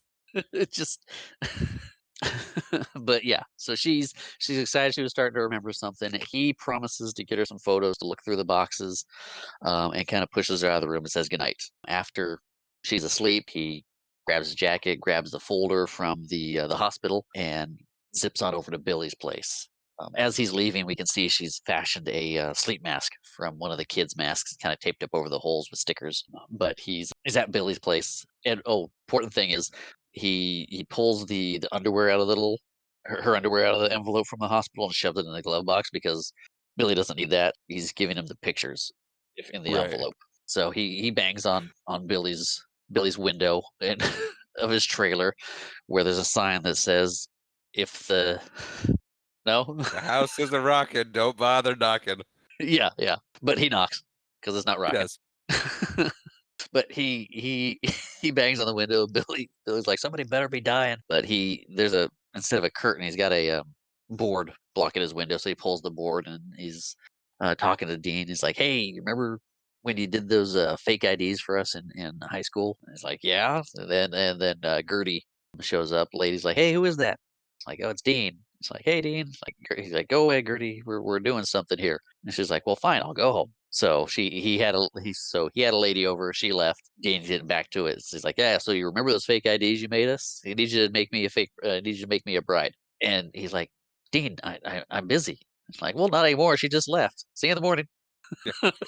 He hands Billy the file and heads out. Next day, we're back at the house. Dean's showing Annie the photos. She's like, "Why do I look like this in all my photos?" Which they're all they're all the photos of her from when she got pulled out of the water, just pasted on other pictures' faces of him and his previous wife. But he's like, "Look, here's one." Photoshop before Photoshop. Yep, you cut the picture out, you stick it together, put it on the Xerox machine, and send it out.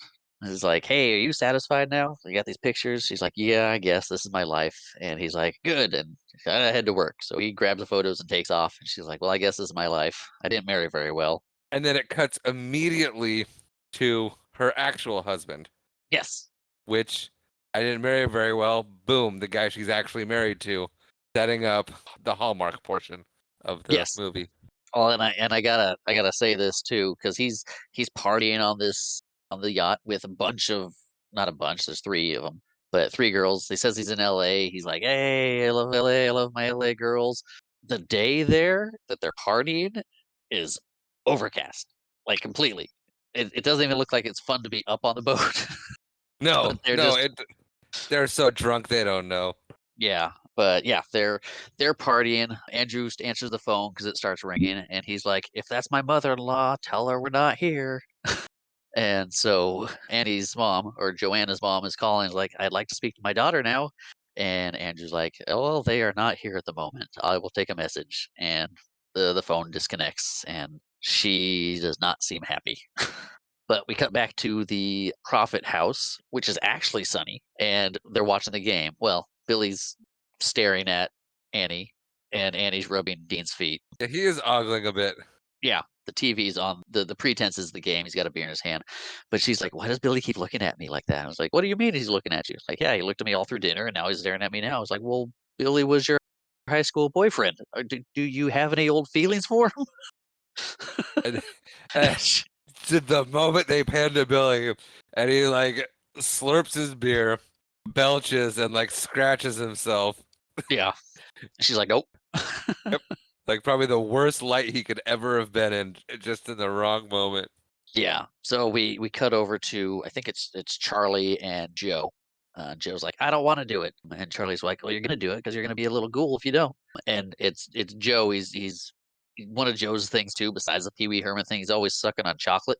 He's got a bottle of Hershey's chocolate syrup. He was dipping the skewer in the chocolate to eat it off that. So he's sitting there with a thing of chocolate. Annie is about to sit down when she's told to go get some more beer. She grabs a 6 pack and just brings the whole thing over to Billy, so she doesn't have to get up again.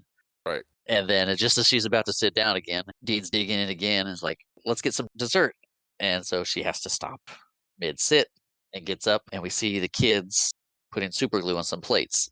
I'm not sure why the kids are hassling her right now. They're always doing something, but this just seems extra. I don't want to say yeah, extra petty, or I don't know. To me, it seemed like they're finally getting comfortable with her. Okay, So now that she's been around a while and they're familiar with her and they're comfortable having her they can around. dish it out more. They didn't want to scare her away, but now she's there, so they get to actually crank it up with the pranks. She grabs the plates with the glue on her hands, goes to get the chocolate cream pie off the counter, and realizes she's stuck.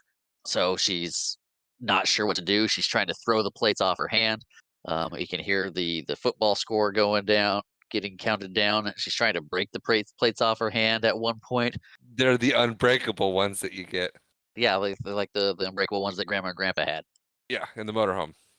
Yeah, but she sees the kids hiding out behind the table and starts yelling at them to chase after them and chases them into the living room where she's like, "Look at this, look what they did." And Dean's like, "Huh, they're on there pretty good. Like ease up a little bit. They're just having fun." She's like, "Ease up, ease up. I've been waiting on you hand and foot. I've clearly blocked out a bunch of stuff from how things used to be while I was here. This things are gonna need to change." And this is when Joe decides to make his move with Charlie's plan. So he comes over with the chocolate syrup and squirts it all over her.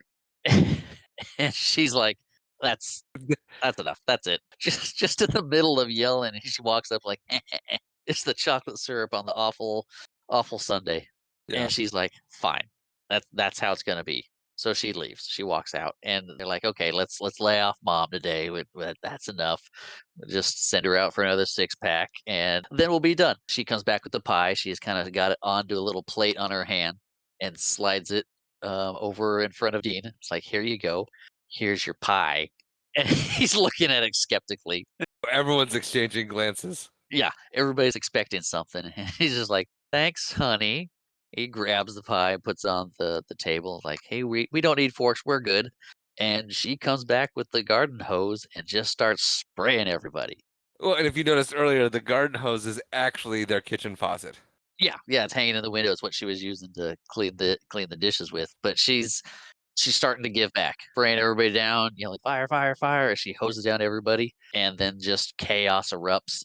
They start chasing her outside. They get their masks on, the kids anyway. There's a hunt going on, and she runs into the woods. And it's kind of a cute scene. No, it is a cute scene because they're It is. she with everything that's been going on, she learned at this point to give back what they were giving with the spraying of the hose. So they tracked her into the woods and they just started tickling her, and she seemed to be starting to have a good time with the family. It's her transition. Yes. We cut back to the house. The kids have been sleeping. They're waking up. The inventor kid has these. I would be scared to death to sleep with a blanket that had ropes tied to the ends of it. When the door opens, the ropes pull the blanket up to wake him up. But the kids are all like, "You're not going to spray us with the hose again." She's like, "No, no, it's time to get up. Go feed your turtle. Get ready for school," and kind of shoos them out of their room. And we cut to the school where the kids are they're not acting up, but they're being themselves a little bit. They're itching. They say they want to go home. The teacher's not having it. She's like, you boys are insane. Stop lying. Go stand in the corner until you guys can behave." She tells Joe to stand in the corner so he can start talking like an actual kid and not Pee Wee Herman. And they just keep saying, "Hey, we're itchy. We got to go home. There's something wrong here." And she's like, "Is there anybody at home I can call? Because we got to sort this out. You guys are troublemakers, and I am calling your parents." And it's like, "Well, our mom's at home." It's like, "Oh, your dad got remarried?" And they all kind of look at each other briefly, like, "Yeah, our mom's at home." So she calls Annie and she comes down and starts talking to the teacher. And she's like, "Hey, apparently your kids find themselves comedians, and we're trying to do these placement tests. They're disruptive. They are out of hand. They have a discipline problem." And she's like, "Well, I've had difficulties myself." It's like, "Well, when they decide to play sick, it's not very convincing." And Annie goes to look at them and realizes that they're scratching and itching because they were rolling around in poison oak the other day in the woods. Dean has shown up by this point because he got a call too, but he's standing outside listening to the teacher go off on Annie. But so she's like, "These kids are sick. They've got poison oak. How could you not see this? What kind of teacher is this callous? Have you never seen poison oak before? It's head to toe." So she's like, "Well, but and she's like, "My children have medical need, and you come to lecture me about a test?" So Annie starts giving the teacher the riot act about having it out for her family, basically. And she has serious doubts about the school and her teaching, and tells the kids to get in the car, that they're going home. And the kids are impressed. They're like, "Hey, she told her off. Dad never did that." She jumps into mama bear mode real quick, Yeah, yeah, she and does. everybody faces the wrath. Yeah, Dean's kind of realizing that the kids are getting attached at this point because, well, they've got a new mom at this point. Who actually cares for them and is doing motherly things. I mean, also the fact that they lost their mom 3 years ago, there's had to have been that gap that they were missing. Yeah. So we cut back to the house. The kids are up in their room playhouse thing, and she's putting all the calamine lotion on there, trying to get them to stop scratching and make sure they're taken care of, which is what they sorely need at this point. This is also where we find out where Joe can't read, Right. and the teacher makes fun of him for it. The teacher makes fun of him. That wow. Yeah, yeah. It sounds like it's not a good. Not sounds like it's not a good thing. No, it's not. But Dean's headed out again for the night, and Andy's apologizing for getting carried away with the hose, and tells him to stop calling her Sugar Lips, just to call her Annie. She's like, "You can't leave. The kids are sick. Grow up and take some responsibility. You got to stay here too." He's like, "I make money. I am being responsible." He's like, "Well, Joe can't read. Did you know that? Travis has a bunch of smut. You are their father too. You're not even giving them attention or guidance." And they start having it out about him as a father versus the needs of the children. And it's it's a weird, not a weird fight, but it's a hard fight because she's not their real mother. And it starts to slip out. Yeah. And at one point he's like, "It's none of your business anyway." Like, "What do you, it's none of my business? They're my kids." And he's like, I gotta go." So we cut back to the house. It's later. He's come home and is going for a beer and decides not to grab one as he starts looking around the house. And he's asleep, but he's seeing the condition of the house, kind of just seeing how things have gone, like really seeing it for the first time because he knew things were. But I mean, everything's clean. It's organized. It's not the mess. It's not the chaotic whirl pit of death that it once was. So he goes out and he's still awake, but she rolls over. She doesn't want to talk to him, but he's being humbled a little bit. So he goes out to say, "Hey, I think you're doing a good job. The house looks good. It's trying to talk to her and trying to let her know that everything's okay. He's taking the time to appreciate her. Yeah, taking time to appreciate her, taking the time to. I don't think he actually apologizes, No, I don't think he does. I mean, he's not perfect. but he's just appreciating her. But the reason she won't sit up and talk to him or look at him is because she's got poison oak too and calamine lotion all over her face, and she's like, "I'm ugly." And he's like, "No, no, you're fine." Then she starts lamenting about her wedding ring because she hasn't had a ring since she's been there. She thinks she lost it at sea from the night diving. Yeah. And he's getting a soft spot for her, so he lifts her up. He's like, "Come on, let's get you taken care of." She's like, "You're not gonna put me in the rain barrel again, are you?" Like, "No, come lie in bed." And she's like, "My back." She's like, You'll be fine for the night. Just." And he tucks her in, gets her all set up, and makes her feel a little bit better, like she's appreciated. And she asks him to tell her about her life at some time. He's like, "Okay, yeah, we can definitely do that." And he just starts trying to he's rambling, basically. He tells her about the time that she saved a kid from choking on a French fry, and she got named Burger Boy Employee of the Month. And she's like, "Okay, that's a good story. Let's do that more later, but good night." She's like, "You can be charming when you want to be." And he's just like, "Oh." Yeah. They start being all, don't want to say flirty, but a little bit. Oh, we cut to a volleyball game where the family's playing. They're having a barbecue and they're talking about the golf course. They're meeting with investors the next week. They need 18 holes, which their plan is to do 18 holes around famous breweries. But they're talking about changing it up to wonders of the world, different landmarks and stuff. And this is where she realizes she can speak French. It just kind of slips out. She's excited, but they start leaning into the seven wonders of the world, bring the world to the people of Elk Cove, which is a much better prospect. And beer breweries, yeah. Yeah, yeah. We see Travis has himself a little girlfriend as they start going to the walk while the other boys come back. But they also mention that Annie's going to help draw what the wonders are going to be because she knows about this stuff, and Billy and Dean have no idea. So we cut to a scene of Annie drawing out, coloring the golf course, the mini golf course. She's got a bunch of pages. She's working on Mount Rushmore, the Taj Mahal, the pyramids of Egypt. Kids are kind of helping her out with it.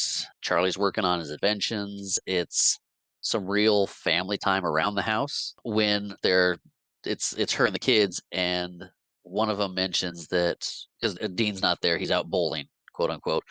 And one of them mentions like, "Well, it's hard to go bowling when your bowling ball's right there."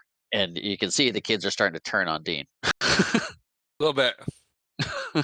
Yeah. So she puts it together like, "Yeah, that's right. It is hard to bowl without your bowling ball." So she gets in the car and heads down to the bowling alley with the ball and talks to the waitress saying, "Hey, I'm looking for Dean Profit," and he's not there. So because she was coming to bring him the ball, but so she gets back in the car and sees him hauling fertilizer, which was the ad that Wilbur mentioned earlier, that the fertilizer and feed people were looking for people to shovel stuff. So he's taking on night work at the feed store, moving bags of fertilizer.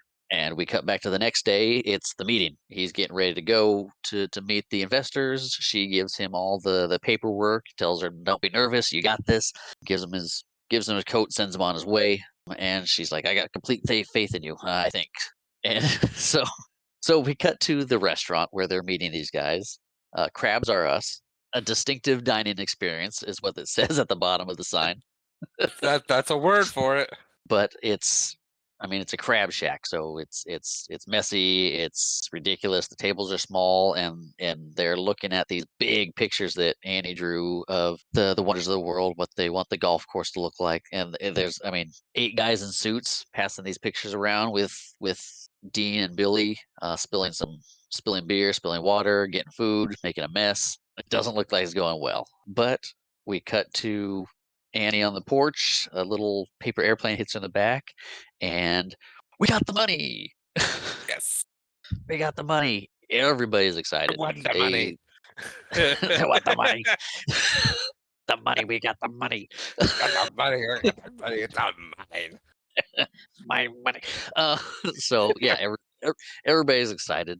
I mean, they go right to work on building this mini golf course, working on the wonders of the world, the mechanics of it, a lot of MacGyvering of stuff inside the like inside the pyramids and stuff. Like they get the kids shovel here, the the sand pail, and it's like a little bucket maybe. Okay, as long as it works, right? Pretty much. Yeah. But they're working on it. Billy and Dean start talking, and Dean is starting to think that maybe he should tell Annie what's going on, the truth about everything. And Billy's kind of like, maybe you've got a good thing going. You don't want to screw it up. Yeah. Why would you let the truth screw this up? Wait for her memory to eventually come back and stuff to really hit the fan. But we cut to the house because Dean and Billy have been working on the mini golf course all day, and the kids are sitting around the house. Travis is working on his homework. Charlie's working on an invention. Greg's playing the piano, and Joe is getting taught to read by Annie with one of his Dr. Death comics. And he asks if she's going to leave. And all the other kids stop and look at him. And she's like, no, of course not. I'm your mommy. And he's like, well, sometimes mommies leave, which I'm sure he's remembering his mother not coming back. But then he pulls out this pasta necklace and gives it to her, and she's like, "Oh, I'll always wear it. This is sweet." Dean comes home from a hard day of work. They're like, "Hey, Dad," and Greg's like, "I got a lead in the school play," and Charlie's like, "I got an A in English," and Travis like, "I'm failing math." Some things never change. Yeah. He's like, well, I guess we'll work on that one later. And you're just in time for Dr. Death Rampage as he looks over at Joe and Annie. But he's like, hey, Annie, we need to talk. Guys, get out of here. And she thinks something's wrong. She's like, hey, what's wrong? She's like, no, nothing's wrong. It's, well, something's wrong. And he's waffling back and forth. The kids are on the stairs peeking at him. She's like, okay, he's going to wreck this for all of us because we like our mom and we don't want her to go. And he's like, well, I've done something I'm ashamed of. And she's like, I already know. You work at the fertilizer plant at nights. And he's like, oh, well, he's still waffling on it, but he looks up at the kids and decides to not say anything about it. What he does decide on is that I forgot your birthday. And she's like, oh God, it's my birthday? He's like, yeah, go get your dress on. We're going out. And they go out dancing for the night. Yep. They dance, have some fun, and then go outside to have a couple glasses of champagne. And we see a view of the bay, the bridge, and everything. And Dean starts telling her about 3 honks to signal safe voyage home on a boat, and then starts to tell her about the legend of Arturo, the Portuguese fisherman, and his love, Catarina. Yes. I love this story. I am not going to do it justice. Go watch the movie. No, really quickly. Katarina's father was well-to-do, and their family was well-to-do. Arturo was a fisherman. He forbid the love, and one night when he was going to come back, Katarina was supposed to jump out to them. He would do the 3 long blasts with the horn, and they would sail off and be in love together. So he makes the blast, but it's foggy. She jumps in the water, can't find him. He jumps in after her. They start yelling each other's name, Katarina, Arturo, trying to find each other. And she's like, "Oh, that's a sweet story. Did they find each other?" Like, no, they drowned. And that's the best part. Yeah. Yeah, they yell each other's names, and she interrupts. They kiss because no, they drowned. Yes. So and yeah, so they that's the spot where they drown over there. And every time you see the spray come up, that's them doing their taxes. Yep. But there's a song playing in the background. They kind of start dancing, and you can see she's starting to, I mean, in her mind, fall back in love with him. Right. But you can tell he's starting to get feelings for her. And Yeah. she's like, Dean, how old am I? It's like, oh, that's not what I expected. You're 29. And they've been Yes. married for 13 years. And they laugh because he's clearly Just giving her the fake answer, that obviously fake answer to make her laugh. yes. And then she doesn't follow up. Nope, she doesn't follow up. They start doing some light auditing, and it ends out with a full blown tax audit that night. Bad. Yes, Bad, yes, bad, bad. yes, bad. as much as we're rooting for these kids and as much as the movie sets this up, it's still so bad. Yeah. Worst taxes ever. But yes, worst taxes ever. But I mean, they're filing all night long. I may have wrecked taxes. Nope. No, this is great. Keep it coming. Okay. So they're filing all night long. She's not saying anything about red tape this time, Nope. but it is, I guess it's a montage, right? Of the keeps going back to them being all snuggly, lovey, and then away, and then back to them being all. Yeah, I'm gonna shut up now. Yeah. It kind of montages and skips in and out of tax time. It does. But the kids are he comes back in from doing whatever he was doing. He's got his pants on and kind of snuggles up in the bed with her, and the kids start pounding on the door, and he starts yelling at him, "Hey, give us a few minutes to sleep and back off." And he's like, "I'm gonna go spank him," and she's like, "No, no, leave him alone." And he's like, "No, I'm getting up." So he gets up and runs to the door and opens it, and you see a new washing machine outside, all wrapped with a bow, and it says, "Happy birthday, mom." Yeah. How romantic.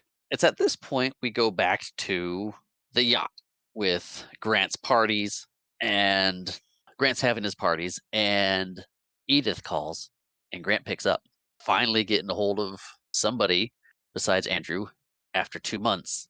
And she's like, "I don't believe you if she says she's sleeping. Where's my daughter? What's going on?"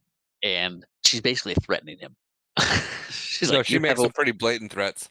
Yes, yes. You have a week to produce my daughter, or I'm gonna cut you up. Basically, Grant's terrified. Says they got to go back to Elk's Cove, or he what he calls it is Elk Snout.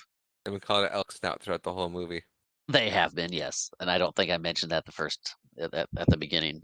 The kids are outside, all dressed up in not fancy clothes, but they're just dressed up. They're looking nicer. Billy and Dean come back from hunting, and Annie goes to clear them out of the car. They got to get dressed, and this is where she finds her underwear in the glove box, but thinks it's somebody else because it says JS on there instead of AP. So Dean's washing up from the hunting trip in the barrel. And it's like, "Hey, could you hand me a towel?" And she's like, "Here," and puts the underwear in his hand, and he's like, "What's this?" And she's like, "Well, that's what I want to know," basically. And he keeps blowing it off, saying it's nothing. I don't know. And she's like, "After I've given you so many years of my life and loving children, and the divorce rate's so high," he's just trying to get dressed and get out of there and not have an argument. And she mentions divorce. He's like, "Are you saying you want a divorce?" And it's snowballing. Things are things are snowballing. He's trying to play it off as if nothing's going on because nothing really is going on in that direction. She's like, "Do you love her?" And he's like, "Honestly, yes and no," because he's talking about her and she thinks there's somebody else. It's kind of a back and forth. He's like, "You know what? I'm glad this happened. This is a way for me to tell you what's been going on. I've been trying to figure out how to tell you, and there's something I want to tell you. So have a seat. Let me just get this out of you. Get this out of JS is you. I've been trying to get this out. Oh, that's a weight off my chest." He's telling her he's telling her the truth at this point. The kids aren't hers. It's all a lie. JS is her, and she's still on about somebody that he's sleeping with at the fertilizer plant or something. But he's like, "No, no, come on. The kids will tell you."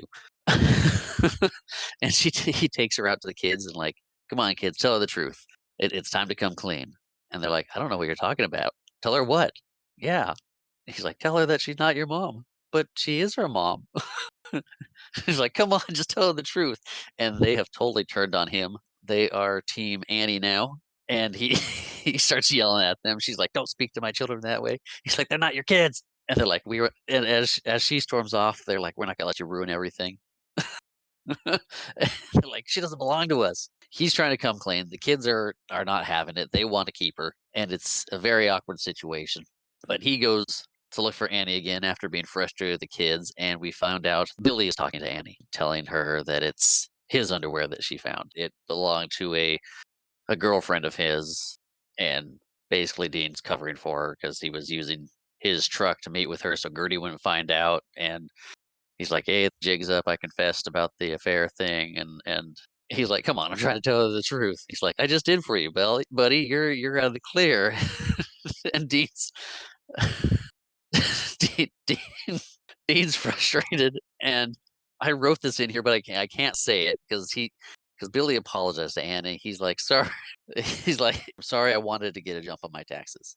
So Annie leaves to go get ready. They're going to the grand opening of the mini golf course, and Dean's like, "Dude, I was trying to tell her the truth." He's like, "No, I just saved your butt. You two belonged together. I've been watching you for 2 months now, and." Let's not forget,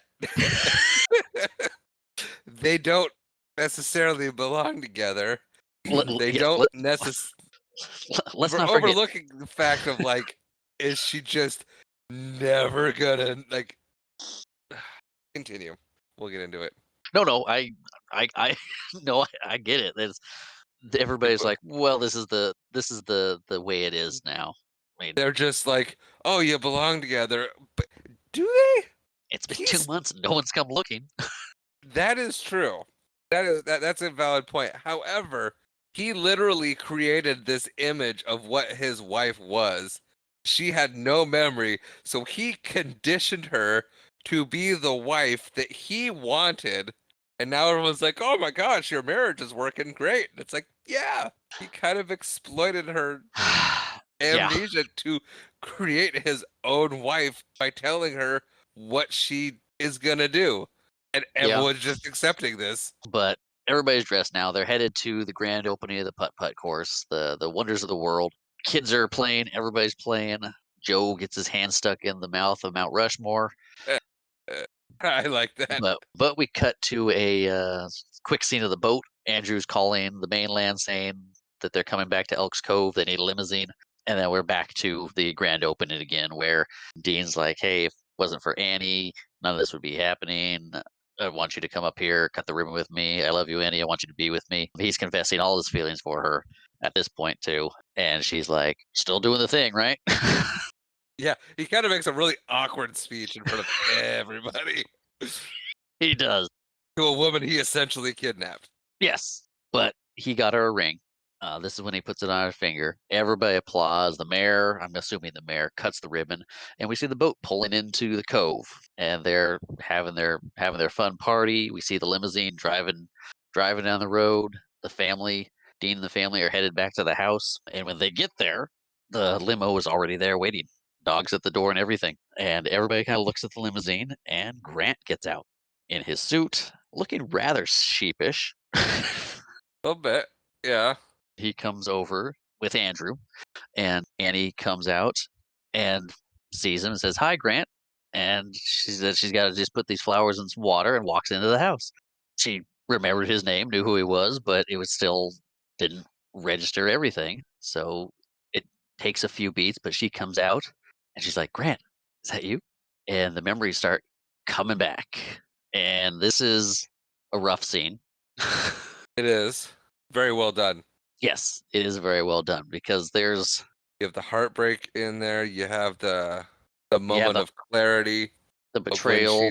of when she's like, "Oh my gosh, thank you for doing this for me."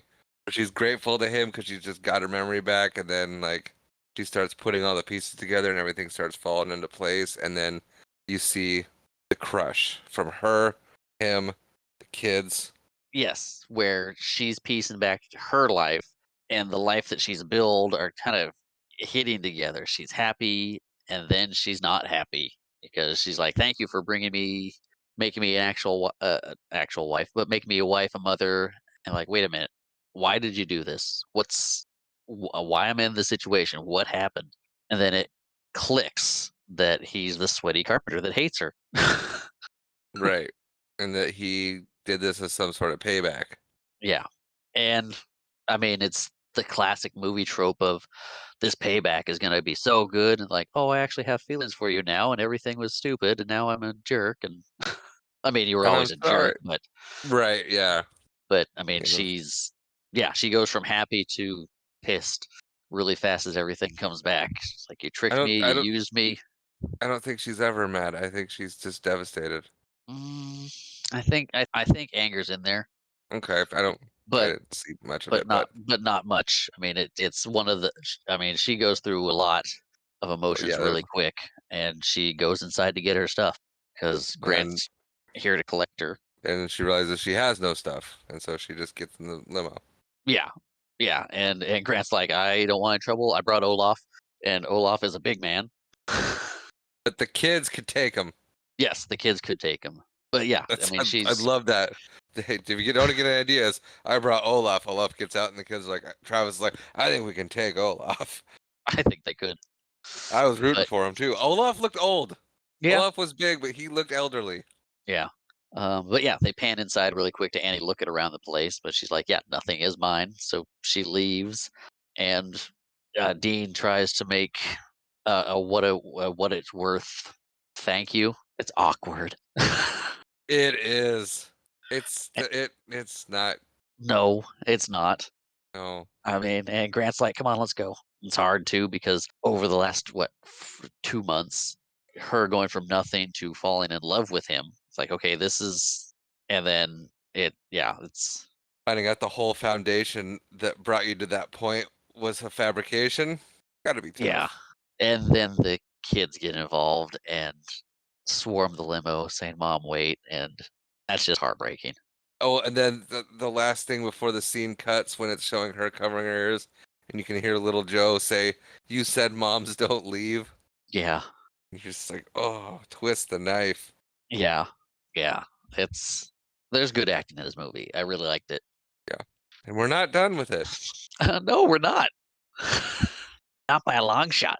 No, we No, got about 10 minutes left of the movie. I hope so.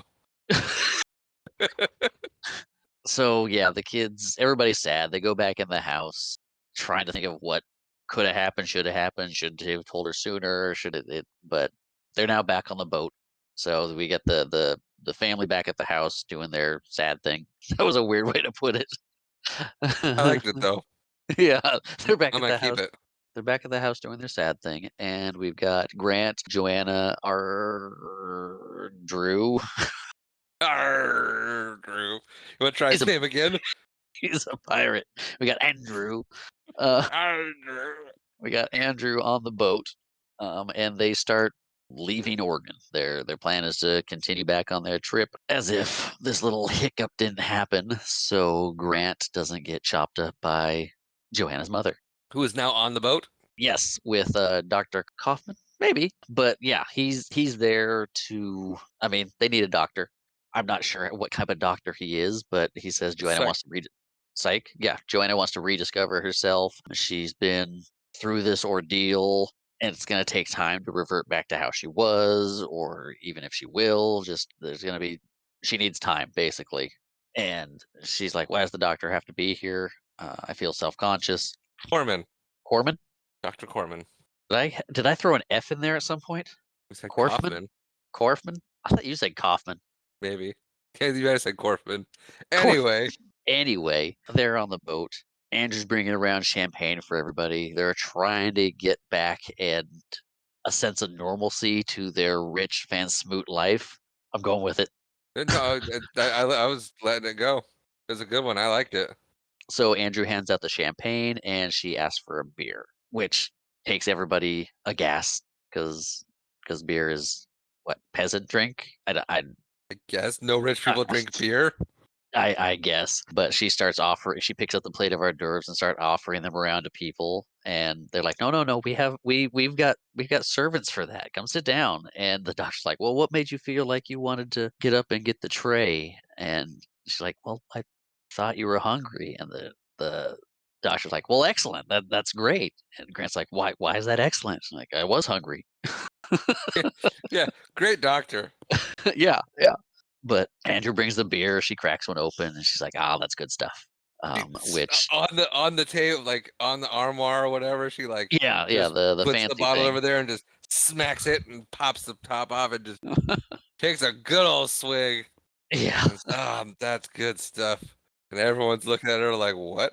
yeah, well, and then you see Grant, who looks a mix between terrified and disgusted. He's like, "I can't believe she did that. Her mom's gonna chop me up because she's different." Oh, he knows he's in trouble. Yeah, and the doctor's like, "Well, I guess I stay a couple more days to see how this goes, because in his mind, it was a quick in and out, but she's a lot different than he thought. So we cut back to the Prophet house where Dean is making dinner, which consists of a few cans of SpaghettiOs with Ritz crackers crumbled up on top. Yes, he makes it. SpaghettiO And surprise. yes, and that pot is like full. Yeah. And And Billy Billy dishes up, and it hadn't even started to cook yet. no, he had just dumped the cans in and put the Ritz on top. It's still cold. Yeah. Would that even be good? I don't know. I've never tried it. I mean, I've eaten cold SpaghettiOs, and that's fine because they're good cold or warm, but They're not good I haven't anymore. had Have the you Ritz ever had them? crackers on top. Have you had SpaghettiOs in a while? I feel the judgment in your eyes. So while Billy's helping himself to the SpaghettiO surprise, Dean goes to check on the children, and they're planning to get her back, Dr. Death style, which is the comic that Joe was reading, which I don't think I ever mentioned before. But they're plotting, they're scheming, they've got their little things. They want their mom back. And Dean mentions that there's no fishing boat that can catch a yacht. And he kind of lets the kids continue to do their planning as he goes back to, I guess, eat the SpaghettiO surprise with Billy. We cut back to the yacht where Edith is asleep, presumably drugged. Yeah, sounds about right. Yeah, Grant's drinking and hugging the big snail shell that's been on the yacht for a while. I don't know why I made a note of that, but I'm guessing he was planning to vomit in it if it need be. Makes sense. That's what I would grab. Yeah, but Annie comes to the room to see Grant lamenting over his LA women. So she goes to the I don't want to say servant. No, not Goes to the the galley. the galley. Jeez. She goes to the food place. No, she goes down there and start talking and drinking with the crew. She's a lot of fun now. Yes, she's having a good time with the crew. Just her change in attitude has made them like her instead of applaud when she gets yelled at. Yeah, they've already seen the change and they've already embraced her, the new her. And as the crew leaves, her and Andrew start talking, and Andrew's talking about, here, I found this for you, talking about how he had to go find it basically when it was lost in the middle of the street somewhere. Oh yeah, her ring. Yeah, her ring. And then she was saying she has been behaving so poorly toward him after he does so much for her, and he accepts her apology. And it's a genuine apology. Yeah, very very heartfelt and genuine.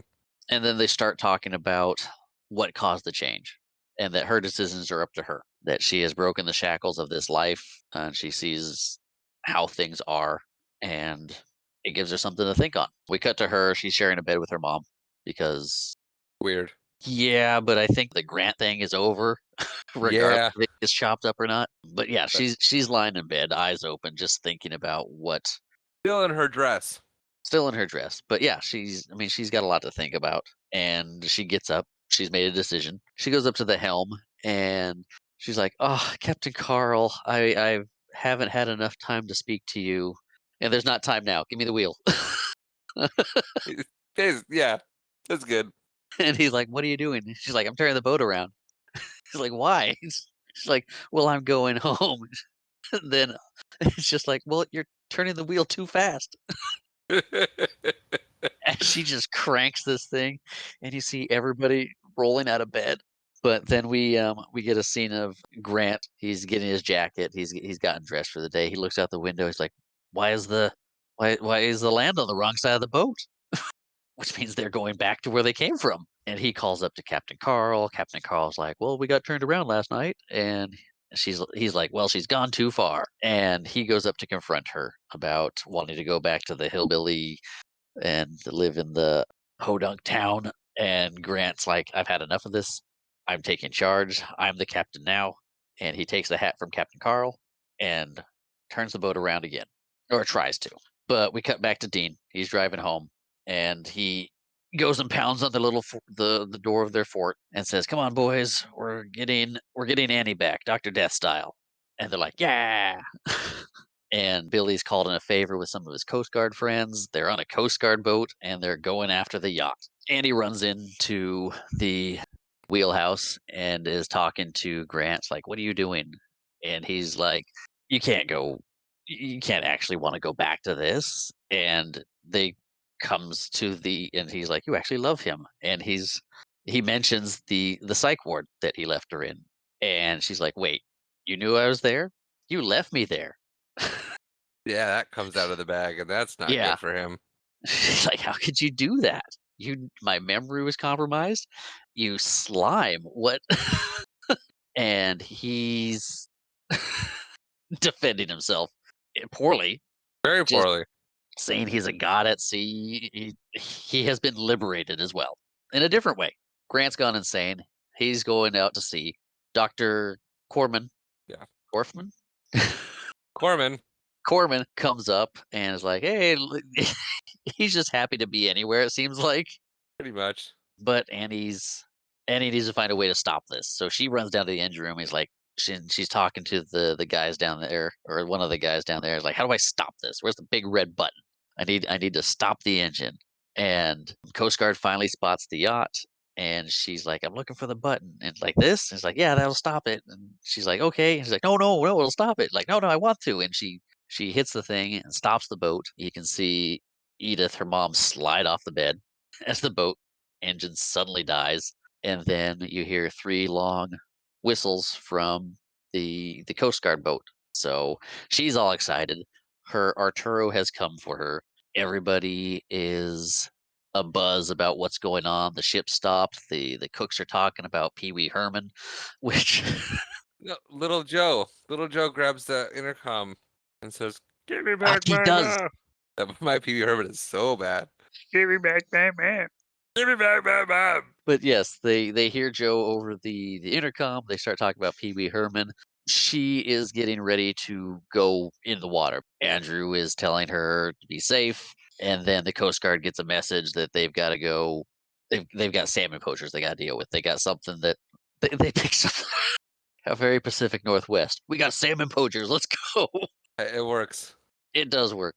They said, "Yep, fun's over. We got salmon poachers we have to go deal with." So they start turning the boat. Dean's running along the edge. Couldn't have been whale poachers. No, no, but Dean's running along the boat, waving as she's watching, and he starts yelling Katerina, and she yells Arturo, and he jumps in. She gives Andrew her shoes and then jumps in. And there's a guy on the Coast Guard boat that yells, "Man overboard! Yes. Woman overboard!" Who is played by Scott Marshall, son of Gary Marshall. Oh, okay. Oh, I forgot. Andrew makes her put on a life jacket. Yes, he does. And she jumps in. They swim out to meet each other. Woman overboard. Yeah. Yeah, Gary Marshall's kid. But then he says, "It's a wonderful day at sea, sir." And it is. It is. I'm sorry. I'm jumping all over my notes now because You want it to Grant be shows up with his bow and arrow in an attempt to, I'm gonna shoot them. yeah? No. Andrew kicks him off. We get another man overboard. Andrew says he resigns, but Dean and Annie are swimming to each other. They find each other in the water because there's no fog. There's they're both wearing life jackets. Yeah, it's a cute reunion, and they're happy. This is also so they're together, and he's like, "I can't believe you jumped. I can't believe you gave up everything to be with me." And she's like, "Oh, it's mine. All of it's mine. The money, the boat." And he kind of sinks into the water a little bit. Yeah. Well, I mean, It's like, won the lottery, pretty much. yeah, but they get pulled into the boat. He as instead of going all the way in the water, they pull him back up onto the little lifeboat and save him. Grant gets hoisted out of the water by a crane on the yacht. Everybody's reunited on the Coast Guard boat, and then we cut to the kids writing out Christmas lists, Yes. birthday lists, things they want. Yes. Now that they know they have money, They've adapted quickly. kids usually do. They do. And then we get one last little thing between the two of them, like, hey, what could I possibly get you? And because you've got everything. And she's like, how about a baby girl? So they're going to, Get to their taxes. yeah, they're going to try. It ended. They are happy. They're kissing on the front of the coat yard. The coat yard. They're kissing on the front of the Coast Guard ship, and they sail away, and we get the credits to a song by Randy Newman, and I can't remember the name of the song, I can't either. but that was Overboard. So, what are your final thoughts on Overboard? My final thoughts on Overboard. This movie, for some reason, is a terrific movie. It is funny. It is heartwarming. It starts. I mean, how do you get to? Essentially, they're horrible human beings, and then somehow you make these people likable. Dean is. I mean, it's horrible what he does, but it's somehow he becomes endearing, and you're rooting for him. It's it shouldn't. There's so many levels and reasons why this movie shouldn't work and shouldn't be as great as it is and shouldn't be as heartwarming as it is, but it ignores all those, and it's wonderful. Yeah. Like, Goldie Hawn is great through all of it. Kurt Russell is fantastic through all of it. The kids are great. I mean, it's hard. You can't find a bad spot in the movie. I mean, I guess I wish it was a little more family friendly. That's one thing I discovered watching it is, oh, it's not as family friendly as I thought it was. Like, I'm sitting here thinking a PG Disney movie. Nope. Oh, this is before PG-13. Yeah. But yeah, solid movie. Rachel and I love it. We'll watch it many times again. Okay. Your final thoughts? I agree with what you said. For a movie and a premise that is so, I mean, it could be an episode of Criminal Minds if it's done the wrong way. Yeah, absolutely. But you're right. There's something about it, and it's a lot of it. I think is the chemistry and the acting of Kurt Russell and Goldie Hawn. And you start to I mean, he starts to grow as a person. She starts to grow as a person and break down. It's a sweet movie, and it works for whatever reason. Yeah, there's times you're looking at it like, that's weird or that's creepy, but it turns around right quick. You're like, oh, they're cute together again. It's yeah, You're always rooting for him. yeah. No, I agree. It's a movie I'll definitely watch again. I own it on several platforms. So a lot of fun to watch, a lot of fun to talk about. Was it fun to listen to me talk about? It was overall, yeah. I very much I enjoyed the episode. It seemed like we got bogged down in the details. Yes, and I think that's what I've been doing lately is focusing more on some details that I probably shouldn't have been focusing on. Now, this movie was remade in 2018. Yes, it was. I was gonna ask, are you going to watch the remake or have you watched the remake? I have not watched the remake. It's got Anna Faris and I don't know the other guy, but it's a role reversal. Anna Faris is the dean of the movie. Right. Eugene Derbez. Okay. Yeah. It didn't perform well. It didn't do well. Okay. I might give it a shot. See what I think. If I do, I'll let you know what I think next time. Sounds good. Or just text you and say, "Don't watch it, dude." Either way. or you know what? You gotta watch this. The ratings don't do adjusted. I don't know, but we'll see. But I will have something else to watch instead too. You will. Are we ready to go to that part? Do we have any final thoughts on this movie? We just did our final thought. I think so. Happy All Mother's Day. right. I did want to tell you though, before I get into that, what we're watching next. I keep track of our listeners and our listener statistics and stats, and as you know, we acquired a couple listeners from Germany. Oh, a couple now? It's 2% of our listener base is from India. Nope, Germany. Our new listener is from India. Okay, that's exciting. Way to ruin that reveal. But yes, so to our listeners outside the U.S., we appreciate it, and we're very excited to see our podcast go that far. That is exciting. Thank you so much.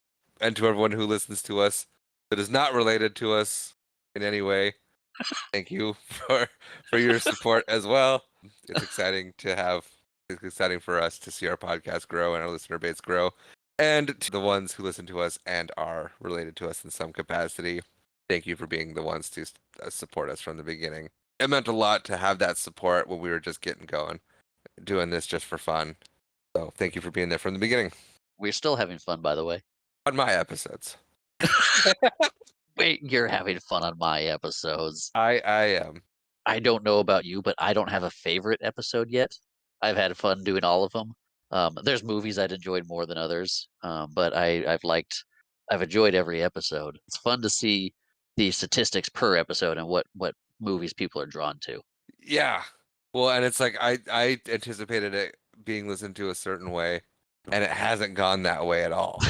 And now we have like I expected everyone, oh, we do it in order and then we do the reveal, so like people just listen from start, to finish, and they don't. So it's interesting to see what movies are more popular than others. Yeah. But I do have favorite episodes Oh, do that you? we've done. Yeah. Rocket Man was so much fun, Yeah, and it flowed really well, and it was a super easy edit. that's good. And Vegas Vacation was the same. Those two were really fun. Picking your movies, huh? Yeah. You're like, yeah, I figured out how to do this. You're going off the rails, dude. No, it's just those movies. They were just really fun. I had a lot of fun editing them as well, That's and fair. and recording them and talking about them. And I thought those were the movies we jived the best in, where I felt like we had the most fun. Yeah. We had a lot of fun in Waterworld, even though you didn't care for the movie as much, but we had a lot of fun discussing it and talking about it. Yeah, we did Waterworld. I think is up there too.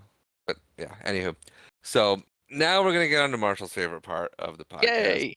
where he finds out what he's watching next. And honestly, I don't think you're gonna see this one coming. I am going to be taking us into the 21st century, Oh, okay. into the 2000s, the early aughts, Okay. with a movie I'm not actually sure you've seen. Okay. I'm excited now.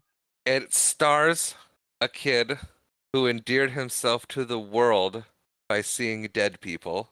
Okay, Haley Joel Osment. And we're going to go into Secondhand Lions. I have not seen that one. Oh, good. This And was. And you? what was that? What were you going to say? I was gonna say I thought Grandma really liked this movie. This is one of Grandma Twyla's favorite movies. Okay. Why not pick one for Grandma? Sounds good to me. And- Secondhand Lions. Yeah. All I'm right. excited to hear what you think of it, because I'm excited to watch it. good. I've heard good things about it. Cool. Yeah, and I haven't seen it. No, I saw it a year ago with Mom and Dad. Okay. So I know they won't hate it too. But I think that finally wraps up our episode today of Overboard. Yeah, I think that does. As always, you can reach us via email at watchitbropodcast@gmail.com. Follow us on Twitter at watchitbropod. We are also on Facebook and Instagram with those same handles. Our intro and outro music is provided by Nihilor, that intro being Grace, that outro being Haven, and as always, thank you for watching.